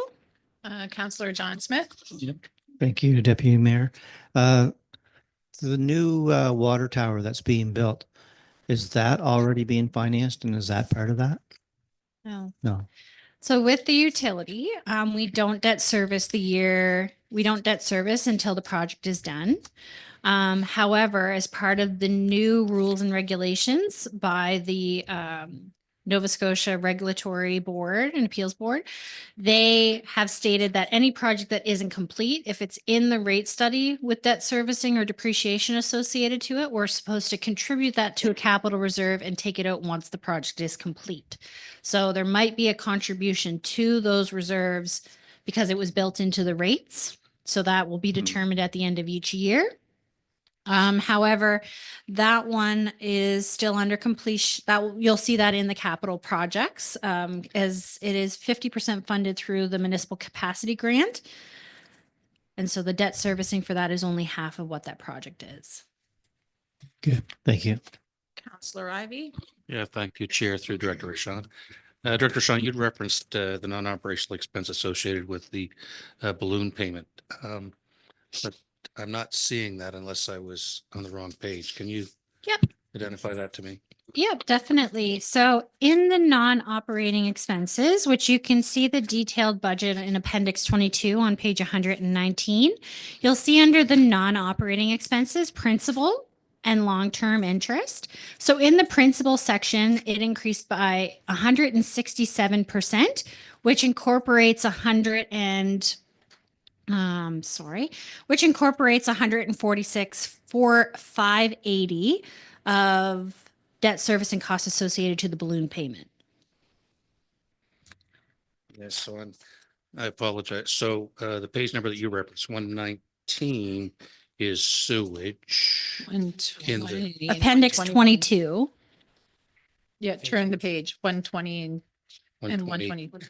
120, thank you. And 121. And 121, which is where I was to start with, just to say. So I'm on page 121 and I've got a principal at 287. Yep.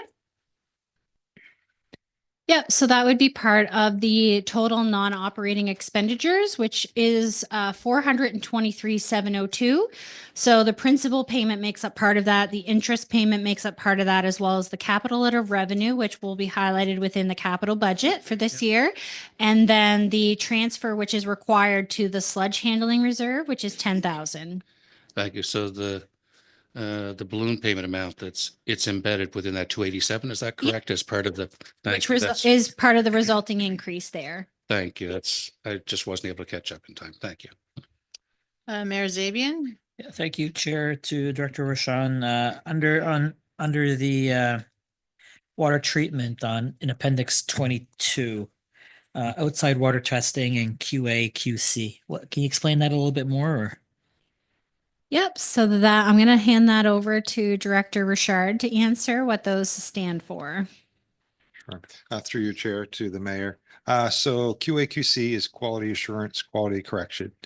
So as you guys know, we are a heavily regulated water utility. So we do have certain parameters that have to be tested on a 1-year basis, 5-year basis, 10-year basis. So this year we're seeing that QA/QC, which also includes third-party certification of all our analytical equipment for lab testing, our turbidity meters, our pH meters. So it has to be a third-party certification company, so it's fairly expensive. We have to bring somebody in from outside of the province, and that's that increase in the allocated in the budget this year. Okay. Sorry, that's one more there, Chair. Fleet fuel, 141% up. Is there a reason that it's such a large increase, or are we reallocating, or? So I can take that one too, through your chair. So with our new asset management software, we're tracking a lot of these things. A lot of discussion today was around, allocating of staff time. We're not fully there yet, but we're getting really good evidence based on, where our folks are working, what trucks are being utilized. We have a electronic gas system now that tracks all the usage of vehicles. So we're getting more information to be a little more accurate on where we're allocating things in the budget. Again, we have many divisions within Public Works, so we're hoping that that's getting more accurate in our estimating through year to year. So the fleet fuel was one of the ones. So to follow up on the question that was asked by Councillor Morton, we have 5 vehicles allocated to our utility, but they're also allocated to water distribution and wastewater treatment. So they're not just on the water utility side. And also, components like our vac truck. We're seeing a great usage of our new vac truck for water utility operations, like doing valve repairs and water leaks to really speed up the repair process. So all these allocations, so fuel for the vac truck, fuel for the excavator when we have the water main breaks. This year, we've had many water main breaks. So again, they're allocated to that portion. So it's just reallocation. Okay. Distribution, Okay. absolutely. And just one more, I think I know the answer, just under auditor, that'd be the water study okay. Any other questions? Seeing none, we can carry on. Okay. All right. So moving on, we have our capital budget. So within the capital budget, which in the capital budget, you can find the water utilities on page 9 and 18.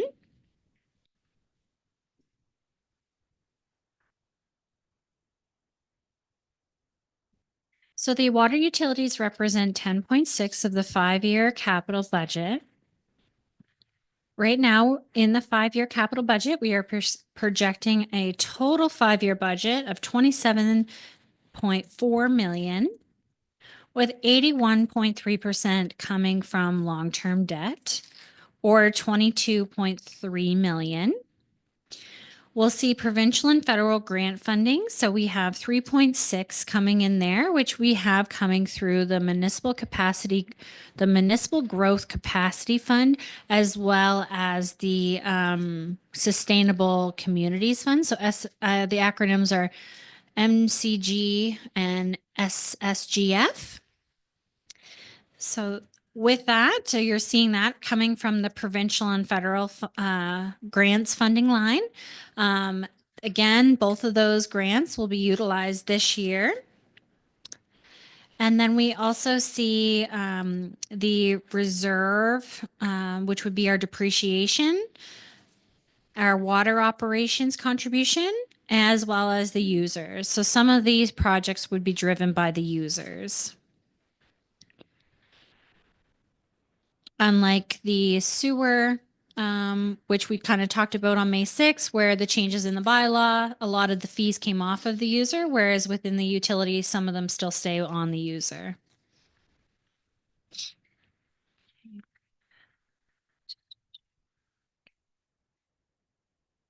Moving into the current year. So in the current year, the water utility represents 34.8% of the 25-26 capital budget, with borrowing at 15 million. The West Hants Regional Water Utility's total capital budget this year is 19 million. So you'll see some of it's coming from the water capital, some of it's coming from water operating. We have the provincial and federal funding, which I just spoke about relating to the municipal capacity grant and not the municipal capacity grant, the municipal growth capacity and growth fund, as well as the sustainable growth fund, and then a little bit from the users. Happy to answer any questions before we get into the reserves. There's a list of projects here. The water storage tank, which a question was asked earlier, 50% of that funding is coming from the grant. We have the interconnect with Falmouth and Windsor, which has been identified with some of the SSGF funding. We also have the filter redundancy water treatment plant, a Windsor treatment plant for the third process train. Those are our big projects this year, as well as the year 2 of the Mills Lake dam intake upgrades. With the water utility, we always, again, similar to the sewer utility, there's a certain number of things that need to be replaced every year so that we're not hit with a whole lot of things every year. So you'll see a number of things that are just replaced, pumps, etc. PRV chambers. Then we account for mains and service repairs, as well as new water meters. So again, something you'll see under the user base is new water meters typically are funded through the user rates. And meter replacements as well. Is there any questions regarding the water capital budget for this year? Any questions? Or the councillors? 5-year capital budget? Councillor Ivy. Thank you, Chair. And I think similar example I had the other night, but with the water utility, we've got $8.2 million of capital budget being carried forward.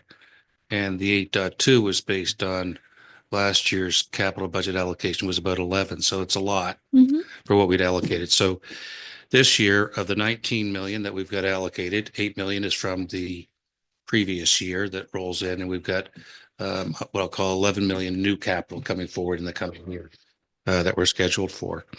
Are we positioned or are we geared up to be able to get those projects in and through this year?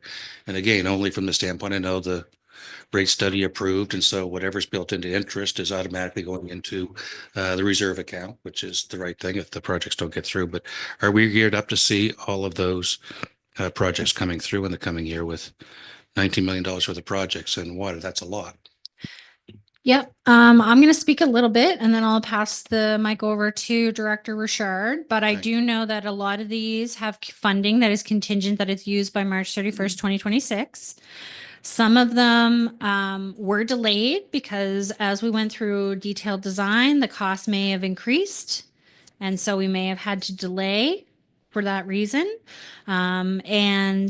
Just with, I believe the Mills Lake one, we've had reports through council. So that was closed up and then we'll restart once construction season. So that one was already partially underway, the intake structure there. And then, of course, we had a lot of staff change in that area that manages those projects. So just kind of keep that in mind for the carryover for 24-25 into this year. And I'll pass it over to Director Shard if he has anything else he wants to add. Sure, through you, Chair. A great question. Maybe if I could just start, but there is a lot, it's fairly aggressive. We have a lot of outside pressures, as I think you all know, related to the water utility and providing services and capacity related. So it may look like these are all individual projects, but it's more of a, overall planning strategy to maintain our services and keep up with the unprecedented development. So some of these, were carried forward, but we need to identify these projects because a lot of them are tied into one another. The Mill Lakes, increase in dam related to the third process train, related to the interconnection for Falmouth. So it's consolidating the utilities. A lot of projects pre-consolidation. You would have seen this budget probably double because a lot of the projects were either postponed or eliminated because of consolidation and interconnection systems. So that is part of it. And like our director of finance related to some of them, the pressures from consultants, very busy. They just can't get the work done that we're expecting to get done. So you've seen that through other items across this desk and staffing certainly. But we're very aggressive, but we need to identify these projects for staff to have council's blessing to continue the work because there's a lot of groundwork done necessary before these things hit the tender stage. So that's part of it. We need to identify it. We need to get council's approval for staff to progress to the next stage. And a lot of them are hitting, the third process train and the standpipe and the interconnection are all hitting around the same time. So certainly not great, but they're all connected to need to be done in the next 2 to 5 years. Thanks very much. And I can appreciate that. I know that capital within this area and its allocation to be able to be put into these projects was challenged for many reasons, some of which you've identified. And so it's as much to make sure that specifically as it relates to water, which is a health matter as much as anything else, to make sure that we are geared to be able to get through on these because there'll be more coming as we see in the next 2 to 4 years on this. So that's the reason for that. And through you, Chair, one thing I did forget to mention, and we may have something more on it later, but we have some of these projects we have pushed out. We can't eliminate any of the projects, but we looked at some of them that, require borrowing or debt servicing. So we moved some of those out, like PRV chambers and certain things. So there is that in the water utility capital too, that we may want to discuss later. But there's certain ones like the storage tank for sure. But that interconnection between Windsor and Falmouth, that is going to be critical to keeping up with the growth. So. Perfect. Councillor John Smith.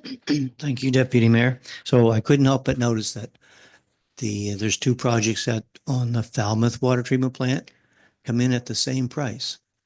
So I was wondering if they were in fact the same project.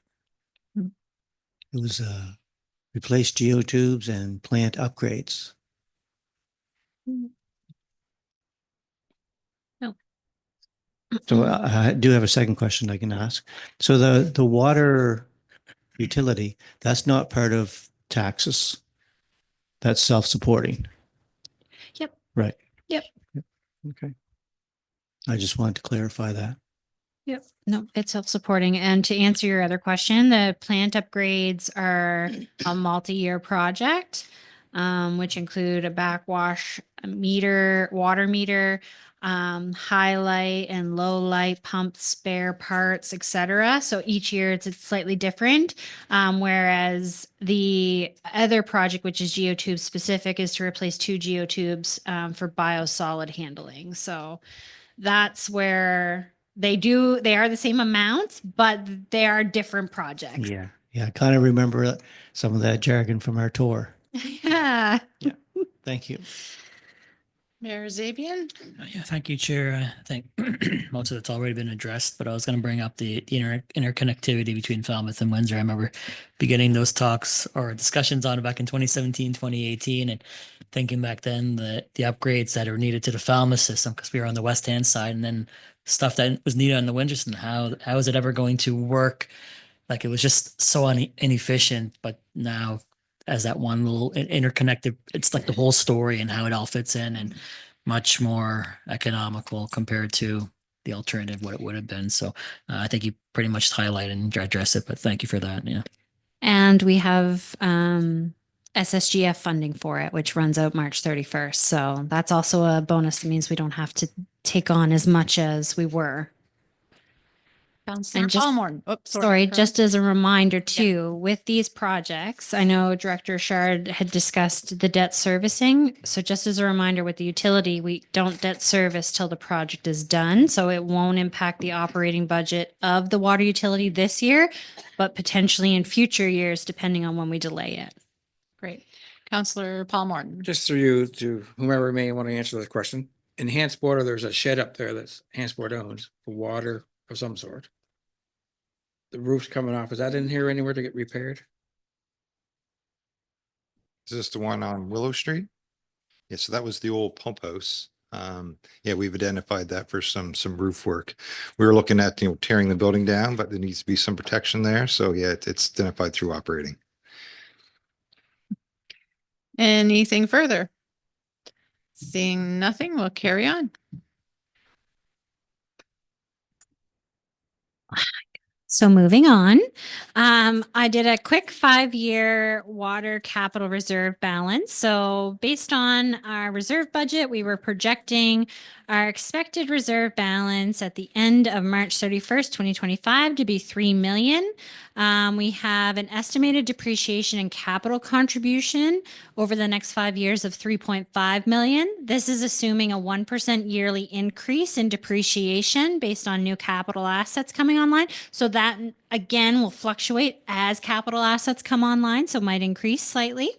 And then we have our anticipated spend, which matches our 5-year capital budget from the reserve at 4 million. Which would leave an anticipated reserve balance at the end of March 31st, 2030 at 2.5 million. Just to kind of give everybody a heads up on that. As we move into our reserve category here, so what you're seeing is again, the projected March 31st, 2025 balance. We have our proposed spend this year of 3 million, which includes some of the municipal capacity grant, which funds 50% of the water tank. We also have our additions this year, which is again, if you look at the operations budget in detail, you'll see that that is part of our depreciation amount.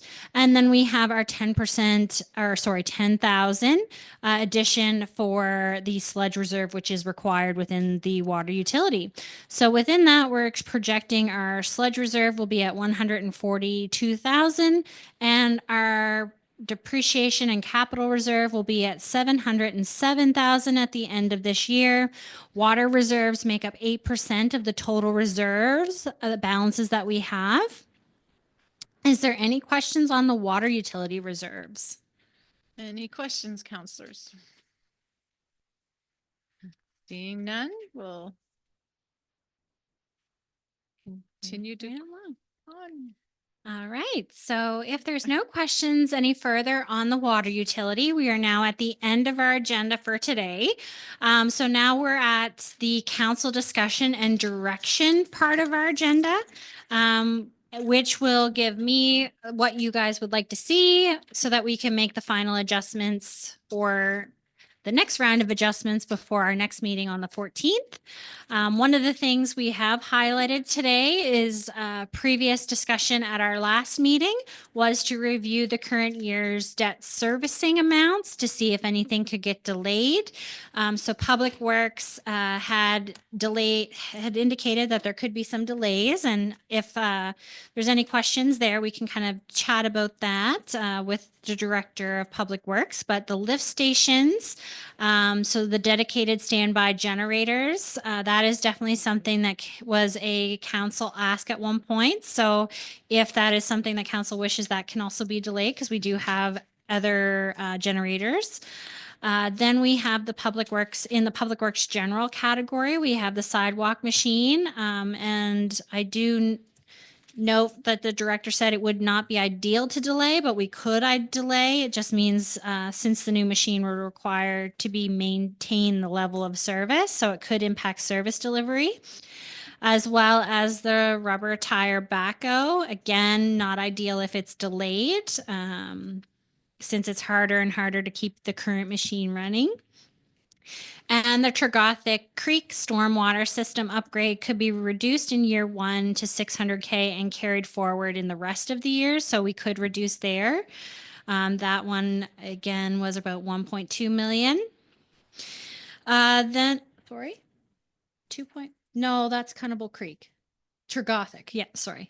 Cannibal Creek was the next project that was identified, and it could also be reduced in year 1 to 250 for design and spread the rest of the design over the construction, so over the 10-year plan. So we could reduce that and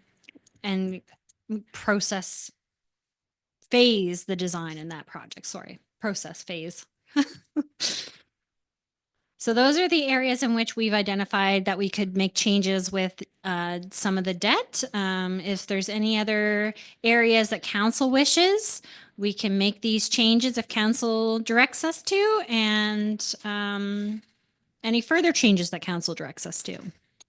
So council, we've had 2 budget meetings, so this is our time to give Carly some direction on how you would like to see the budget this far come back. So if there's any changes or anything you wanted to take out, reduce, now is your time to give her some direction. So I'm going to start with Councillor Paul Morton. Mine's more just a catching up because I missed the first part of the meeting. Can I ask a couple questions on that? You The numbers? certainly can. Yeah. So I asked consulting costs last meeting. Can you give me what the total was that? 1.6 million.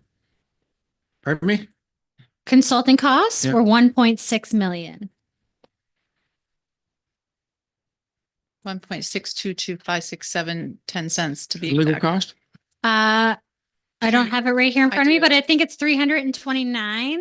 Is it 300? Yes, $329,549. And I think it's slide 4. Yeah. Yeah. And one other thing, homelessness. What's our total for that? Including everything we buy, like Six- supplies. 60,450. So that's all admin cost. That's everybody's time. That's your water, your garbage bags, clean up, everything.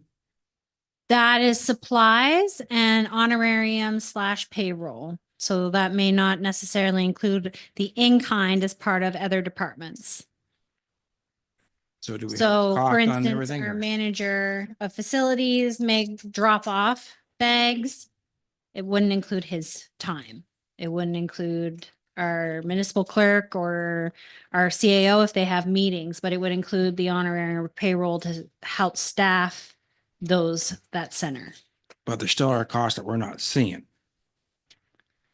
So if you want to get the time out of that, my recommendation is we do a similar process to what we do with other departments for the administrative side, and we charge an admin fee to get that back. But it's all general rated services, so it'd be general rated revenue as well. I understand that, but I just want to know what the total is. That's what I'm looking for.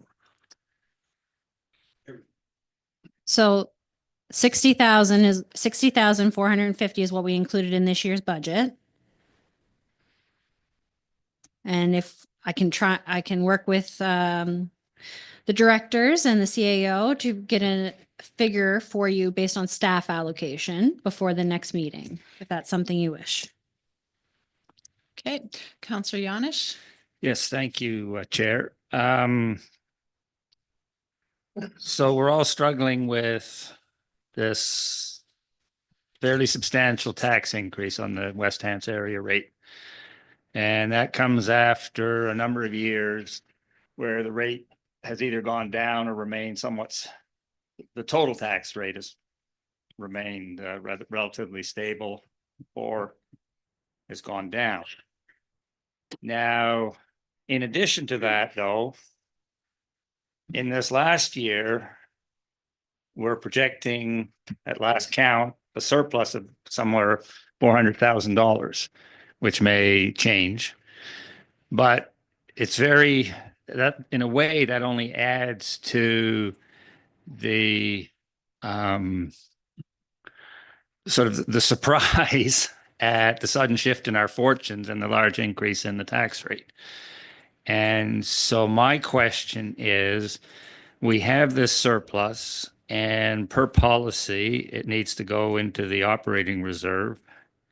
But I'm wondering, once it's in the operating reserve, whether that surplus can be reallocated in some way by some mechanism to help reduce the tax burden or help reduce the increase in the West Hants area rate. So through your worship, we already have 1,125,000 being utilized from the reserve for the West Hants area rate. And the WHRM, or the regional operating reserve, is projected to have a balance of 1.6 million at the end of the year, and we have 1.5 million projected in the spend already, with 400,000 going in. So the ending balance in the West Hants regional operating reserve is 525,000. And currently we're below our 10% threshold of our revenue at 3 million versus 3.8 million. So again, if there's an additional wish of all of council, we can definitely take more from reserves, but it is going to impact that threshold. And it's also, we already have 1.125 million coming out to support the West Hants rate. So what I'm hearing is that that surplus has already been allocated. Okay. Which I find, yeah, that's surprising. Thank you. Anything else, counselors? This is the time where Counselor Remy. Through you, Chair, just with Counselor Morton asking about the legal fees or whatever, it was kind of, have we ever looked into hiring our own lawyer with the cost of 329,000 plus? And then there were some others that were, I'm going to say buried. I don't mean buried as in hidden from us, but like, you know, in the administrative or professional fees for that much money. I was just curious if that was something that was ever considered. I can speak to the service level, but that number you gave is all in, right? You check the vendors, so that's all in. Generally, it's the strength of the team. You hire one person, then you hope to get all the different streams, property related, litigation. So that's one of the risks associated with hiring a single lawyer, not to say you couldn't offset that. Because there may be some run of the mill things, tax sale, not to diminish that as an expertise, but there's a predictable thing that happens with that.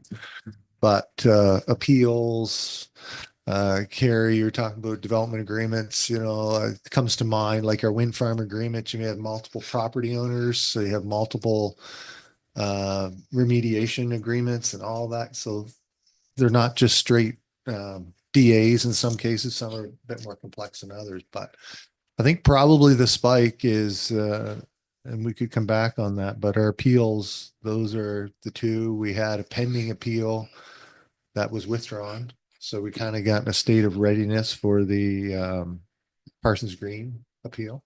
So those are spikes a little bit. Property acquisitions, all those things contribute to it. But that's some of the rationale. It's not to say we couldn't get there with a single solicitor that's offset, but sometimes those are the challenges with picking one person. They don't generally have all that expertise. Counselor Larry Pinch. I think you had yours on first. I thought. Okay. Yeah.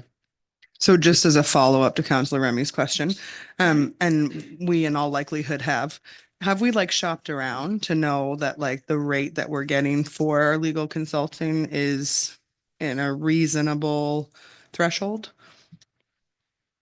So we've kind of had the benefit of using different firms since consolidation, so kind of like the standing offer scenario. But we do we'll pick some of our appeals. I know for sure they've sent, and we might call them medium. You'll have your higher level lawyer set the strategy, and then the person that appears and does the litigation. So we have some of that property acquisition or tax sale and some of those things. We know we don't always need that expertise of the senior partner. So we do shop around a little bit within that environment where we use those 2 or 3 firms, but a formal RFP process we have not executed. We just kind of had the benefit of using 2 solicitors primarily from 2 different firms, which have the history. There's that piece that goes with it too.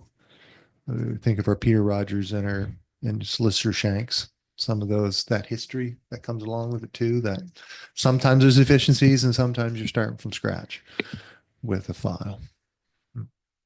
So through your worship, just to add to our CAO's response, so through our procurement policy, legal is one of those identified that isn't one that can be extended past 5 years for contracting services because of the nature of legal items. And the length and knowledge that comes along with them. So that is one thing that we don't have to go back to tender every 5 years like we would with other standing offers because of the nature of that work. Now, that being said, some of our services, we may seek out additional. So for instance, through the policy, we are required to still make sure we're getting a competitive rate. So in this past year, we went out for a new tax sale lawyer just to make sure that we were still receiving the competitive rate. So we still shop around because we're required to under the policy, but we aren't required to do a formal tender process just because of the nature of the work that legal does.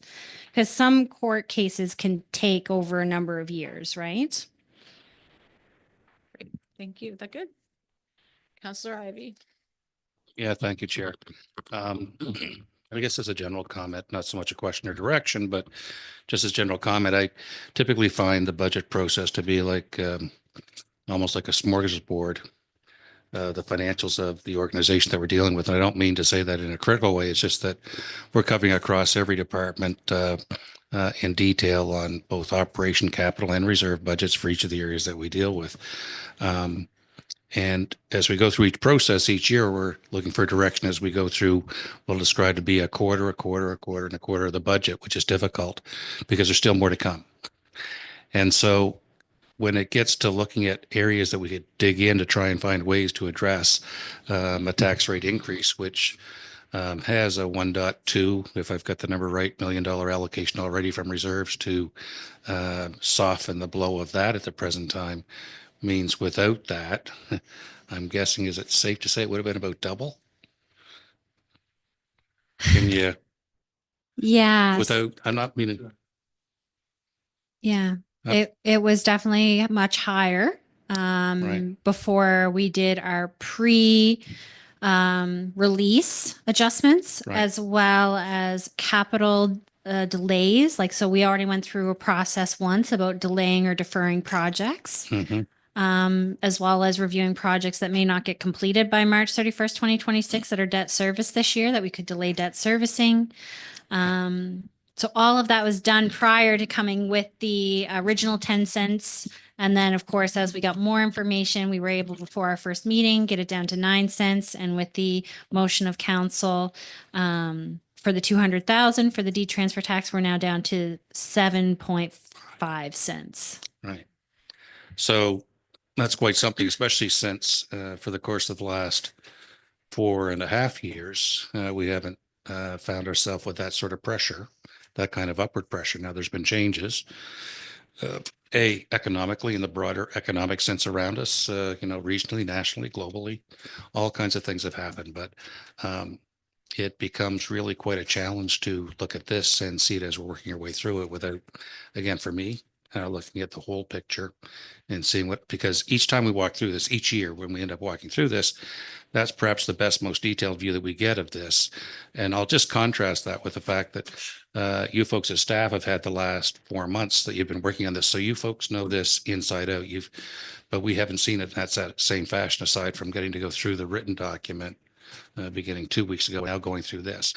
So that's why, it's not look to delay or slow things down in any fashion. I'm not saying that, but I think this is the part of the process where, real think time needs to be able to be employed, which is the value and benefit of having some space between the meetings to look at, so based on what we heard today and at the last meeting, now we're probably getting where we can start to formulate direction, but I'm not in a position to start pinpointing where I think, except to say that I'm still very uncomfortable with this increase that we're looking at, as much as it's already been diminished. So that's where I'm coming from. I'm not identifying things right now because I'm still working my way through trying to find something here that we can. And that's not to say that we'll find it, because you folks have already, on the staff side, have already gone through and scratched, X'd, strike, done a strike through on things that you thought you could do. So just as a general comment. Okay, great. Counselor John Smith. Thank you, Deputy Mayor. So it would take me some time to digest this as well. But you did mention some projects that could be delayed. You started with the generators and you finished with Cannibal Creek. I was wondering, is that already taken into account? So those could be taken out and that would further reduce. If that's council's direction. Do you So know? I presented them, and that's for this table to decide what priorities this council has to move forward. So we've highlighted some sewer projects, which again are funded through the rates. So that's not going to impact the tax rate.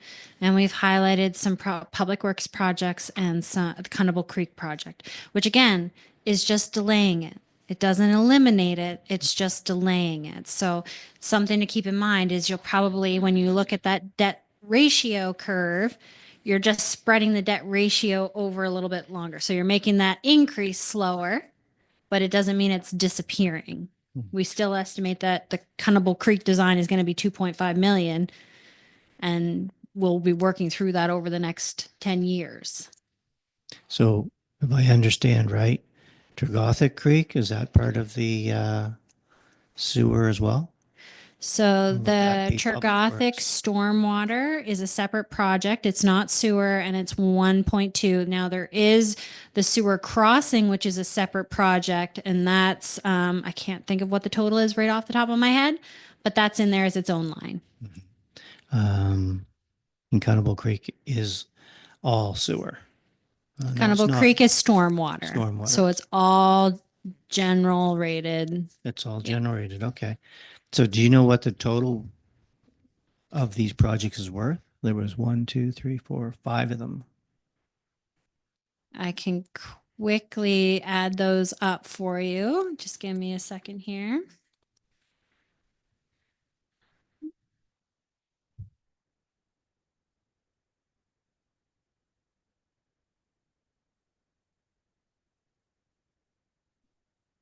Give me 1 second, because again, this is the total project cost, so it's going to have a different impact on the debt servicing. So I got to do the debt servicing calculations for each of these changes. So if we were to, and I'll probably make a general statement with the asterisks that I'll come back with a more accurate figure for you at the next meeting. But knowing that we can remove or delay the sidewalk machine, that's 26,000. The backhoe is 23,000. Cannibal Creek, in the current budget for the 2.5 million is 73,000. So again, if you're reducing that to 250, that's going to reduce that amount. So I can get that for you. And the Tergothic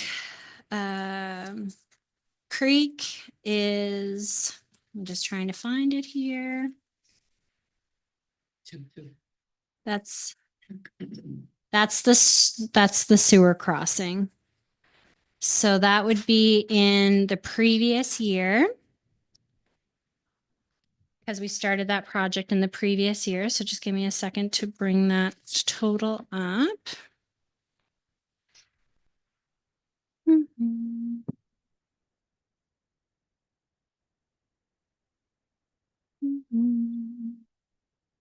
So that one is 87,000, and that would be in the 24-25 year. And again, that could be halved. So if we were to half that, we'd be down to 43,000. Same if we were to reduce Cannibal Creek. I'm just going to quickly do this. We were hoping to also have grant funding for this, so that might impact grant funding for that. So that'll move it down to 14,000 because we assumed that we would get grant funding for the Cannibal Creek design. So one other question, and Did you get total? yeah, it's not what I thought it was going to be. Oh. So this would be, Light. this would be a reduction in debt servicing for this year. Yeah. That's going to see. These things all probably have sidewalk machines, probably 5 or 10 years, and pipe in the ground is 30 years. She's got to do that on the fly. Yep, just give me a second.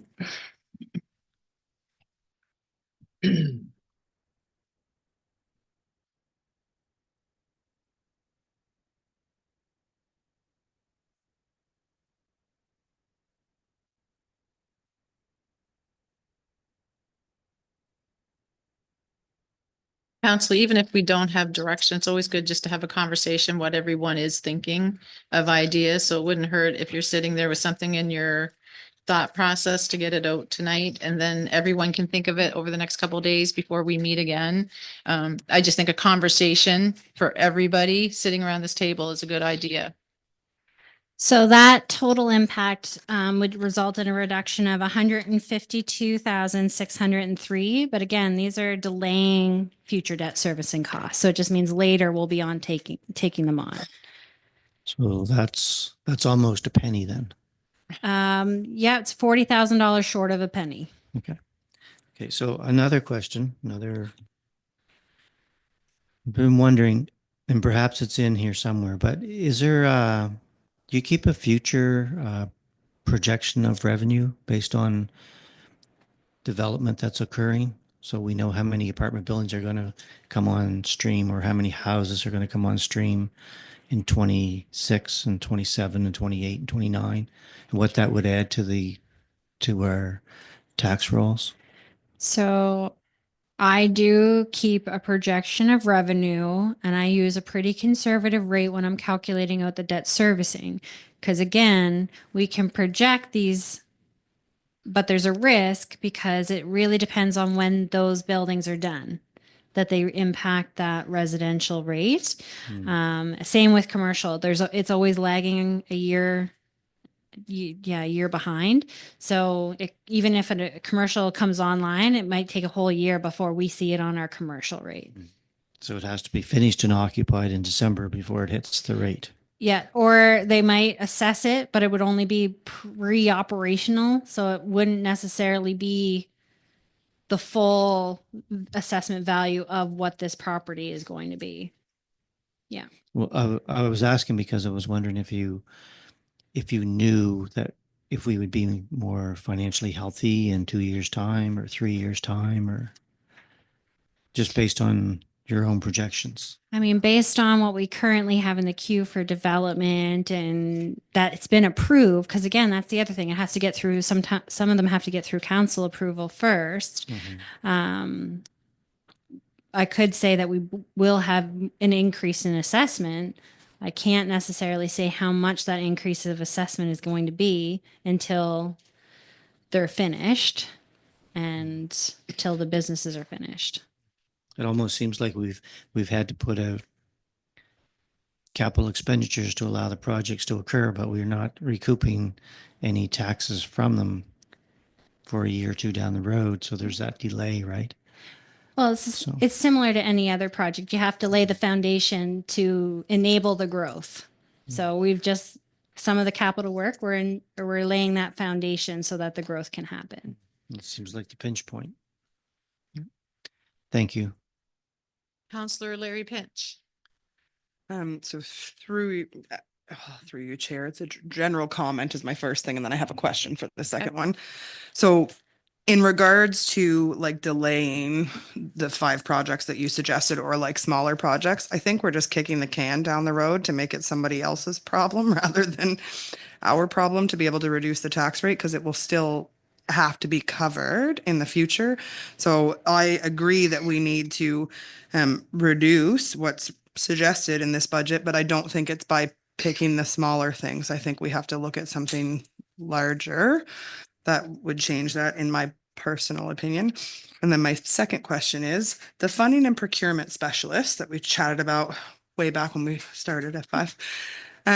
Would that individual potentially not offset some of these costs that are in the budget should that position exist, because they would be going after grants and funding that is not within the capacity of the current staff to have the time to apply for? Yes, so that is the intent. With the capital budget that we have, we wanted a dedicated resource to research, look up, and network with other levels of government to ensure that we're taking advantage of every funding opportunity that we can, because we do have a very large capital budget, and there is assumptions in there that we're going to get funding, but it really does depend on staff capacity to complete those grant applications, and then the additional work that comes with those grants on top of that, with reporting and financial updates to the provincial bodies or federal bodies that go along with getting those grants. So my comment then on that would be that I think that's something we should consider as council somehow, because if that's going to provide grants that are going to offset some of these other capital expenditures, which are driving the budget up for the next 5 years, that would be beneficial. It would pay for itself plus some.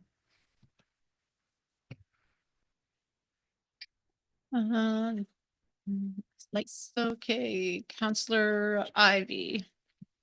Thank you, Chair. So my final comment is not to reiterate what I said previously, but big picture. When we look at what we've seen here, we saw a really nice lift on the tax base. But as Director Rochon had pointed out at the last session, that in just doing everything the same that we are presently, that only left us with, and I'm just going to cut it in half at 2 million. I think it was like 1.7 or right. So so there's the financial revenue piece of the picture, and I really appreciate my colleague here asking the question about the forecast on revenue, because that's gives you the other half of the equation that we look at. Revenue less expense gets us to a break even or position with proper funding going into reserves.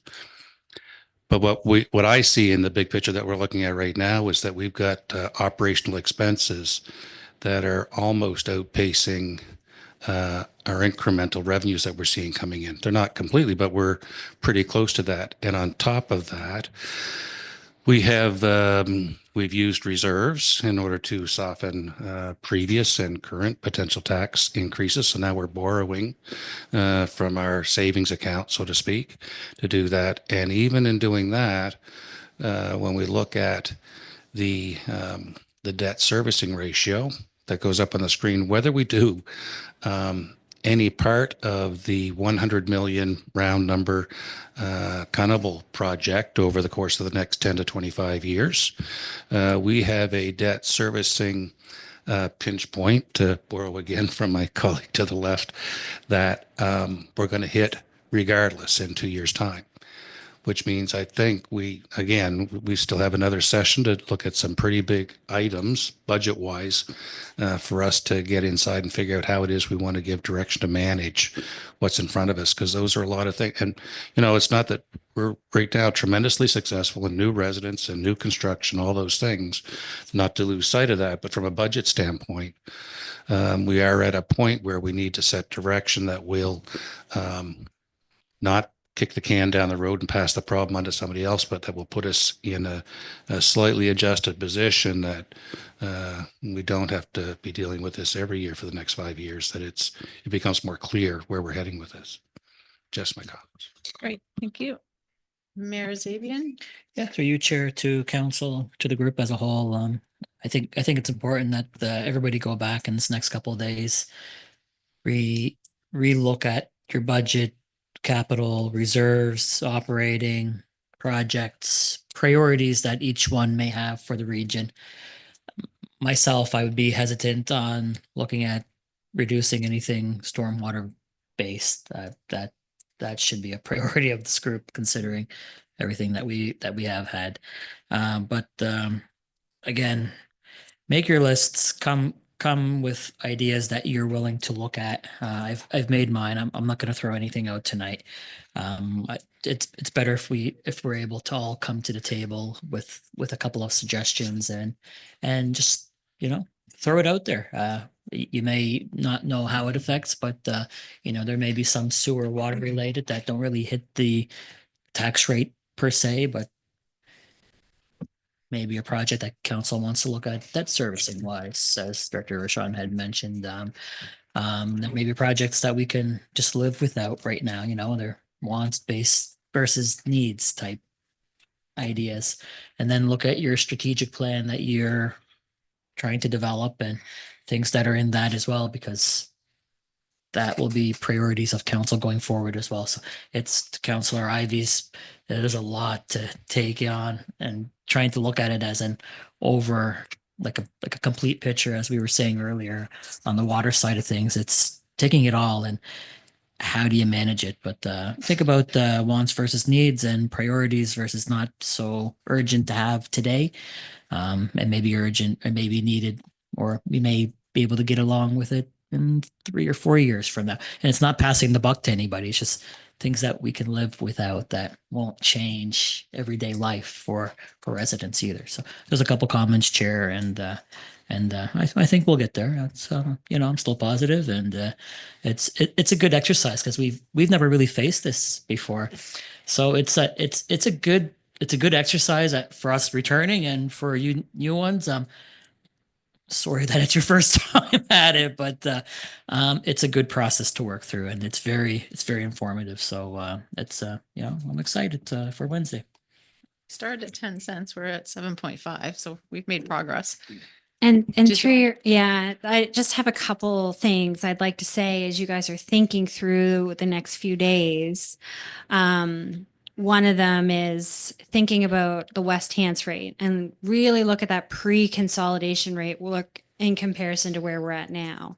And think about all the services that the prior council added that they didn't have before. So for example, we didn't have a residential property tax assistance rebate in the West Hants area prior to consolidation. So that's new. And so there's a lot of investment into the areas. So look at the capital budget and look at the stuff that's going into the different districts to kind of see where we've been making improvements or where the services are going.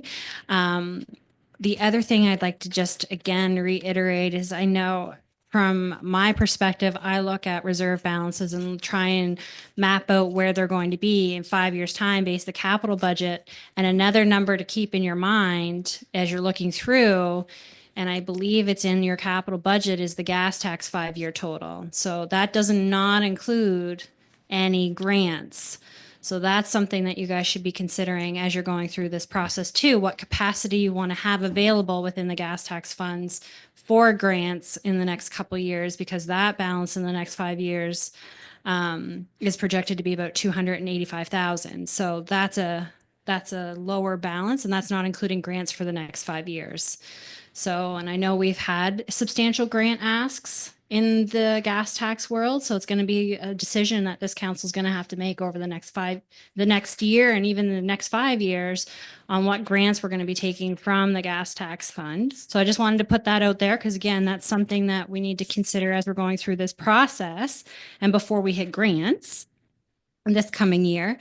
The other thing, again, and it's not from consolidation onward, we have been working towards moving things to the general rate, and we have been working towards evening out general, West Hants, Windsor, and Hantsport. We've tried over the past 5 years to make sure that increases and decreases were felt the same across the board.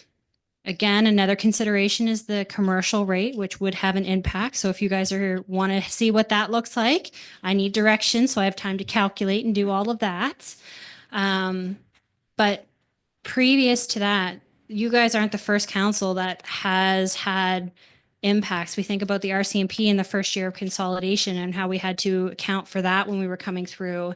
But over the last 5 years, we have continued to utilize reserves to help balance that rate within the West Hants area, except for the 1 year I wasn't here. And that is something that we'll need, that's a challenge that we've kind of hit a wall now that we don't have the capacity within the reserves to continue to do. So it's something that is, again, another consideration for this new council with the previous practices. Great. Thank you, Carly. Okay, Councillor Paul Wheaton. Yes, thank you, Deputy Mayor. And this had a question for Director Rashawn here on the RCMP and the fire protection increases in the expenses. Those are outside budgets, I'm assuming. But is there any way that maybe the fire protection one could be looked at, or the RCMP maybe to renegotiate something with that?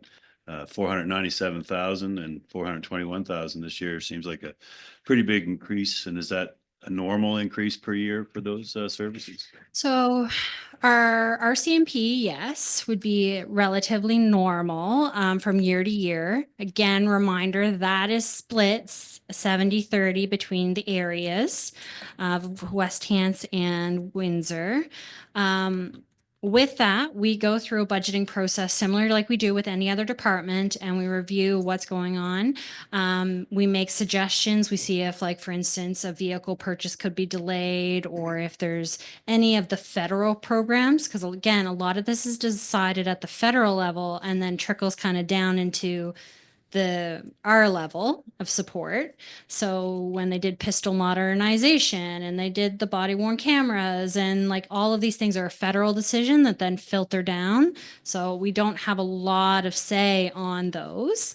But we do go through a reduction process. So when we have the RCMP here on Wednesday, I'll highlight the areas in which they reduce. So one of the areas right now that I can think of right off the top of my head is they delayed 2 four-wheelers, ATVs, because their ATVs are in good condition, so they can delay those. One of the other things is last year we delayed a vehicle to this year. So some of those things can get delayed, some of them can't. So we look at those kind of items and then kind of go from there. I know in the past we did overtime.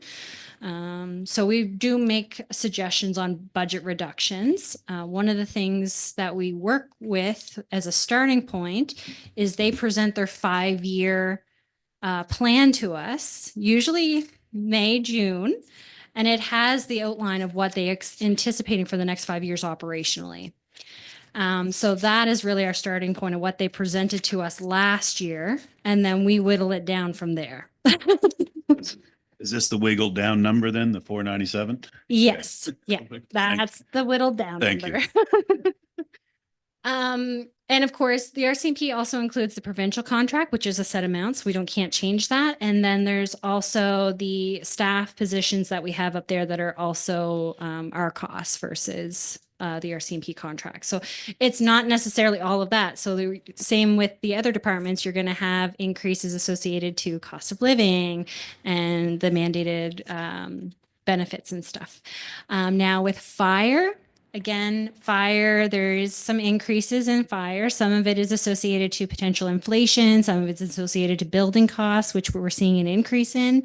However, there is other things that are coming online that they're preparing for, and it's going to be a discussion of council on the 14th with the chiefs here on where we want to incur those costs. So for instance, we have a lot of high rises coming in. So you'll see a lot of stuff related to high rises in there this year. And there's a few other things that we'll be highlighting as we're going through as well. So I can't say the fire is in a typical increase, but I can definitely say that we've gone through the same process with all the chiefs and have worked with them with reducing where we can. Of course, we can't predict inflation. So we tried to just budget conservatively with that aspect, knowing that there's potential that it could be a little bit more, and we capitalized whatever we could. Thank you. Counselor Scott McLean. Oh, thank you, Chair. Through you to Director Rashawn. Okay, we're at, started at 10 cents. We're down to 7.5.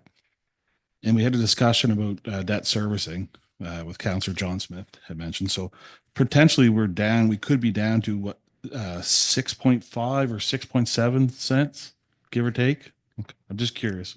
I didn't do that calculation, so I'd have to No, that's fine. do that, but we're just below a penny right now, about 40,000 below a penny. So we'd be somewhere between the 7.5 and 6.5. Yeah. No, that's great. Thanks. Counselor Remy. Through you, Chair. I just, when Director Rochon had mentioned about the commercial tax rate, I did go on and just really quickly looked at the average commercial tax rate. I don't know if this is an unpopular thing to bring up, so I apologize if it is, but we are substantially lower, which is probably purposeful, I'm sure, to encourage, commercial growth and those types of things. I'm saying substantially lower, like on average, like 40 cents from like King's, East Hants, 50 cents, almost 60 cents difference in the commercial tax rate. So if that can somehow help out with the residential taxes, I do feel as though we should look, I'm not saying that we have to jump up as high as 40 cents more, but if it could help out with the residents, I think, in my opinion, is something that council may want to consider. And then I don't have loads because, again, like to digest this, going back to what the mayor had said, but I do think that we'd be doing a great disservice if we didn't continue with the building and fire officials, just based on the retirement of, or soon to be retirement. I'm sure they're wishing sooner than later, but yeah, the upcoming retirement and the staff leaving and that type of thing. I think that would be, something that we should definitely include. And same as the communications, because I know that was something that was in our strategic priority to increase our engagement and those types of things, which I think would be a little hard for people to do unless it was a dedicated person. So that would be, and especially with the planning and all of those things that we were chatting about, incorporating in that, and would also free up some staff time, I feel. So I don't think that we should be removing those budgets. So I think Carly's going to burst our bubble because I don't think that was all included. So that was not included in the 7.5. However, I did put in an earlier slide. It would make us at 8.6. Again, that's for council's direction, and that's assuming all positions are kept. So if there's, depending on what positions you guys would like to keep, I can make those adjustments for the next time, but I just need clear direction of what we want to support in the budget so that I can make those adjustments to bring back to you. Just Councillor Remy. Yeah. Yeah, sorry, just to follow up on that. But again, and I feel like I mentioned this the last time that we were all together, but we have been hearing comments from staff about capacity or projects being delayed because of capacity and those types of things. So I think anything that we can help support staff to increase their capacity or so that they don't have so much on their plate and we can actually follow through with these projects and to no fault of staff. So hopefully that didn't come across that way, but I think that a full capacity of staff so they can actually do the things that we've been suggesting would be super. And I don't think that's somewhere we should be looking at cutting. Perfect. Councillor Bonnie Smith. Through you, Chair. I'm glad you brought that up, Councillor Remley, about the commercial tax rates. I kind of got excited when you brought it up too, because I went on PVSC. Commercial assessments are down. So I was wondering why we're not looking at raising those rates. Whether it's just in West Hants or whether it's across the board for commercial rates, I'm not sure. Because I don't know what it would mean. But those rates are down, and if those assessments are down, and if we leave the rates where they are, they're essentially going to be paying less this tax year than they would have previously. And then we're looking at raising West Hants residential rates, so they're going to be paying more. And to me, it just doesn't make sense. Perfect. Anything else? Anyone want to offer anything? Counselor Ivy. Yeah, just to tag on to Councillor Smith's comment, and I think I'd referenced it in the last meeting, and again, only anecdotally and in some ways, that it seems that the commercial assessments here may not be growing anywhere near in close pace or step with what we're seeing in all the other properties that we manage on the residential side and so on. So, to her point, that with the lower value of assessments, that taxes will be going down there. And it's not that, that's not a good thing in that fashion, except for the fact that general comment I've made is that our tax assessment levels are out of step with what market values really are. And the assessments are supposed to sort of be a reflection of market values, but on the commercial side, we're not seeing that. At least, again, anecdotally, what I've looked at. So it'd be interesting to know why it is that the commercial assessments are not in step with what the market value of the rates are.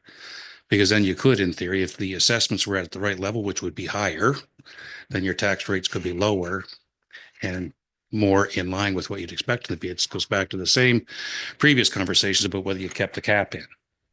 So if you take the cap off and you've got people at a certain assessed value, then in order to balance things out, you end up trying to get to that middle, at least as a starting point. So what is that goes on with the commercial assessments here? I don't know. My anecdotal information may not line up with what's going on broad brush, but to my colleague's comment here that it looks like it may be more than just anecdotal, but be good to know that. Is there Mayor Zabian? Yeah, through you, Chair, just with the discussion on the commercial tax rate, just to highlight to council, it's about $9,000 a penny raises on the West Hand's commercial rate. So it would have to be quite a substantial increase to generate a substantial amount of money that would make a difference. Just to highlight it there, it's on page 13 of the handout that we received this evening. Just for people when they are going back to rethink everything, just to keep that number in the back of your mind as well. Anything else? If not, I'm just gonna, I don't want to echo. A lot of it has been done. I do think too, the staff, I asked about the building inspector last week. I do think that's something we should look at now. I don't know if council wants to take the next 2 days to think about it and come back with all of that direction on Wednesday night, or if it's beneficial for you to have that, if that's what council's thinking now, to give you a head start. I'll just throw that out there to everyone. It may help Director Roshan with some of this, because she will need time Wednesday night. If we throw this all at her Wednesday night, she's going to have to leave and we're going to sit here and listen to the Jeopardy song while she comes back and comes back with a new number. So if there's anything you want to speak up or you want to try on something like that, let us know. The commercial rate, I do recall, and maybe it was our first term, second term, did we not discuss, and it might have been Martin or commercial, and there was a concern about being passed on if they had renters, something with, okay, I did hit a bell somewhere. Okay. You're late. We were concerned that if we were that whether you increased or decreased the commercial rate, that somehow would affect the renters more than the landlords. Yeah, there was something that, and I think that was too with their water and stuff as well when people were renting homes and stuff. But that I recall that conversation with the commercial as well. Harley, do you? So, apartment buildings and renters in that sense are residential. Rental. Yeah, no, but a But business. yeah, a business, if it has other businesses renting space, it's Yeah. commercial, and yes, it would impact them. Yeah, that's what I recall. Depending on their agreement. Yes. Some agreements might include the taxes and the rent. Some agreements might pass the tax liability on to the renter. Yeah, okay. No, I did recall something there. Okay, so seeing no lights, we'll just let it sit tonight and everyone's comfortable with bringing it all back Wednesday. Some nodding heads over there. Councillor Bob Morton. Yeah, thank you, Chair. I do think, Monday or the next night we're here, so we're gonna throw a lot at her, but I think we could potentially tell her if we're interested in any of those staff positions so that she can bring something back. I'm certainly with the building official, absolutely. I'm okay with the rest for now, but I'm sure everybody has a different opinion, so it'd be good to see that come back. It might save us 20 minutes or more the next time we're here, so I don't know, maybe we do shows of hands or whatever you want to do, Chair, but I think it's super important to send her away with that at least.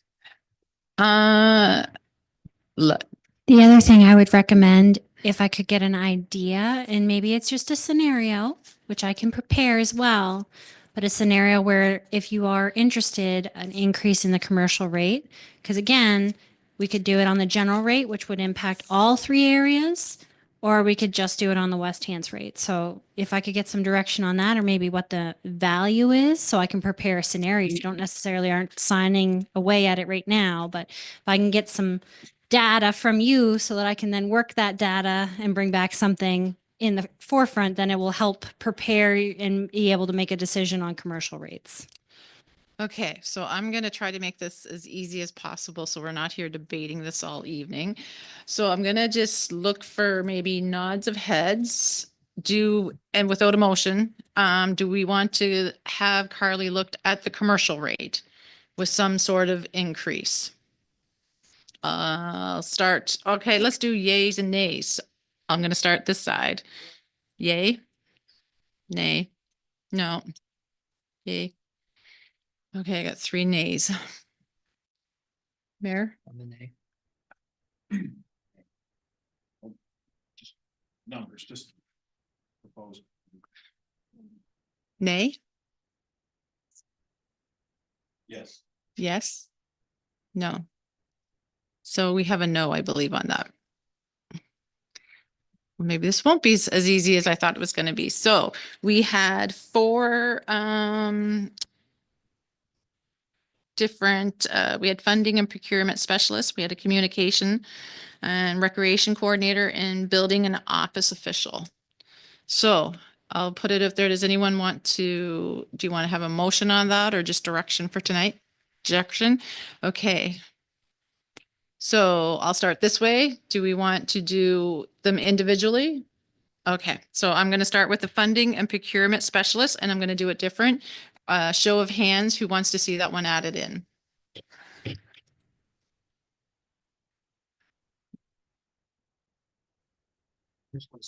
Okay, light though.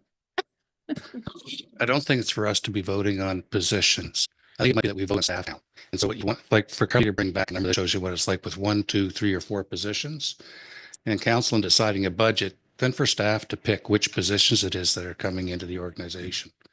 I may have said this the other night, or I know I said it, that not our job to be voting on individual positions. If I could say, I'm open to being wrong on that, but I just don't think that it's for us to, you know, if I'm a communications person, I may lean towards voting for a communications person. If half of us are in sales, so we may lean that. That's not the way we should be doing. Are you going to be okay Positions. if I'm we sorry just to do say that, 4, but 3, 2, or 1? I know it's all going to probably be different salary range and.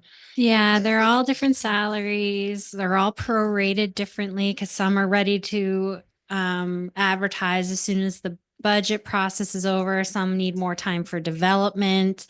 So again, they're all going to have different impacts on the budget. I'll just say traditionally, it has been council's direction on specific positions within each department that in my 10 years of experience, that has been how we've processed it. It hasn't been, this is your pot, you decide what is the priority. However, I'm open, whatever council wants, I will try and make it work. Well, that's why I thought, and that's, I know we've done that in the past, that we've just, yeah. Mayor Zabian. I was just going to say the same thing. It just comes down to priorities of council. If council wishes to go after more government grant money, that position may be beneficial for this group to have to lower the offsetting charges to debt financing, or, you know, the more money we can get from that. If council believes we need to improve on communication and have that dedicated rather than a team of individuals, that'd be a priority of council, for example. Do you add that or not, etc. So I think the technique that you're doing works the best for council.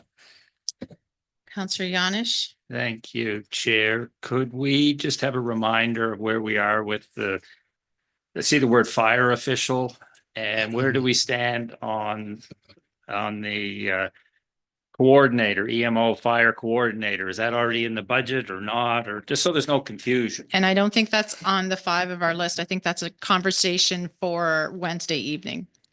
Yep. And I do know, I've had this conversation with the CAO. So and we talked about it on May 6th a little bit as well, that we'll work within the current capacity of the operating budget. So, yeah. Yes, I do believe that was a conversation we were going to have on Wednesday. Yep. No problem. So I am at your will. I can keep going the way I was, or we could really complicate Carly's life and say, okay, there's 4 positions, come back with what 4 of them would look like, what 3 of them, which 2 or which 1 or Wouldn't be the combination. first time I've prepared 4 scenarios know, and but if you I'm want at to your vote- disposal. Councillor Bob Morton. We're not bound to them anyway. It's just gonna bring back some information, so I think might as well vote on them. Okay. It doesn't bind us to them anyway. Okay, so we're good. So we're all in favor of the funding procurement. We did get that far, correct? You're not. Okay, Councillor Yon. And you weren't. Procurement, you will. Okay, so we're gonna have procurement in. I feel like I should be auctioneering this off. Yeah. Okay, so communication. Hands up if we want to add in the communication. 1, 2, 3, 4, 5, 6, 7. So that added in. And this is just for conversation. This isn't anything else. Recreation coordinator. 4. So I guess that's a no. Building an office of, okay. That's a yes. Are you good with that? Perfect. Okay, so I don't think there was anything else. Does anybody have any other thing they want to add in or not? Nope. Well, then I think we're ready to, do you have any closing? Are you good, Director Rashawn? Yeah, I have one more question for council and then I will end off in some closing statements. So my last question is would you like me to prepare the adjustments that were proposed with the debt servicing changes here tonight?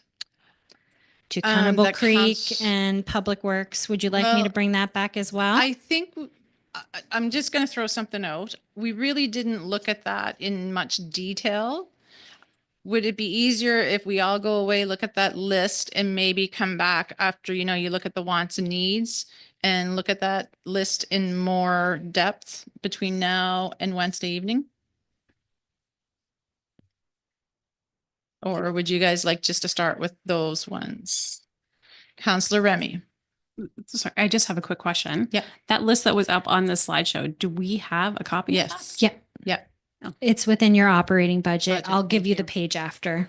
And I Thank you. think it's in the first one of we did last week and the little handout as well. Yep. Sorry. It's in the My it's in apologies. both handouts Handouts. that we've given and the operating budget, but I can help after. Okay.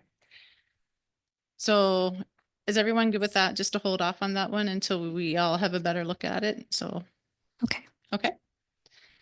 Closing All right. remarks. All right. So just to kind of give council a heads up on our agenda for Wednesday night, we're going to be reviewing policing services and then we'll be moving into fire protection services and then ending off with community development. We'll have 2 breaks. One will be, of course, for me to prepare the finalization if we're at that point.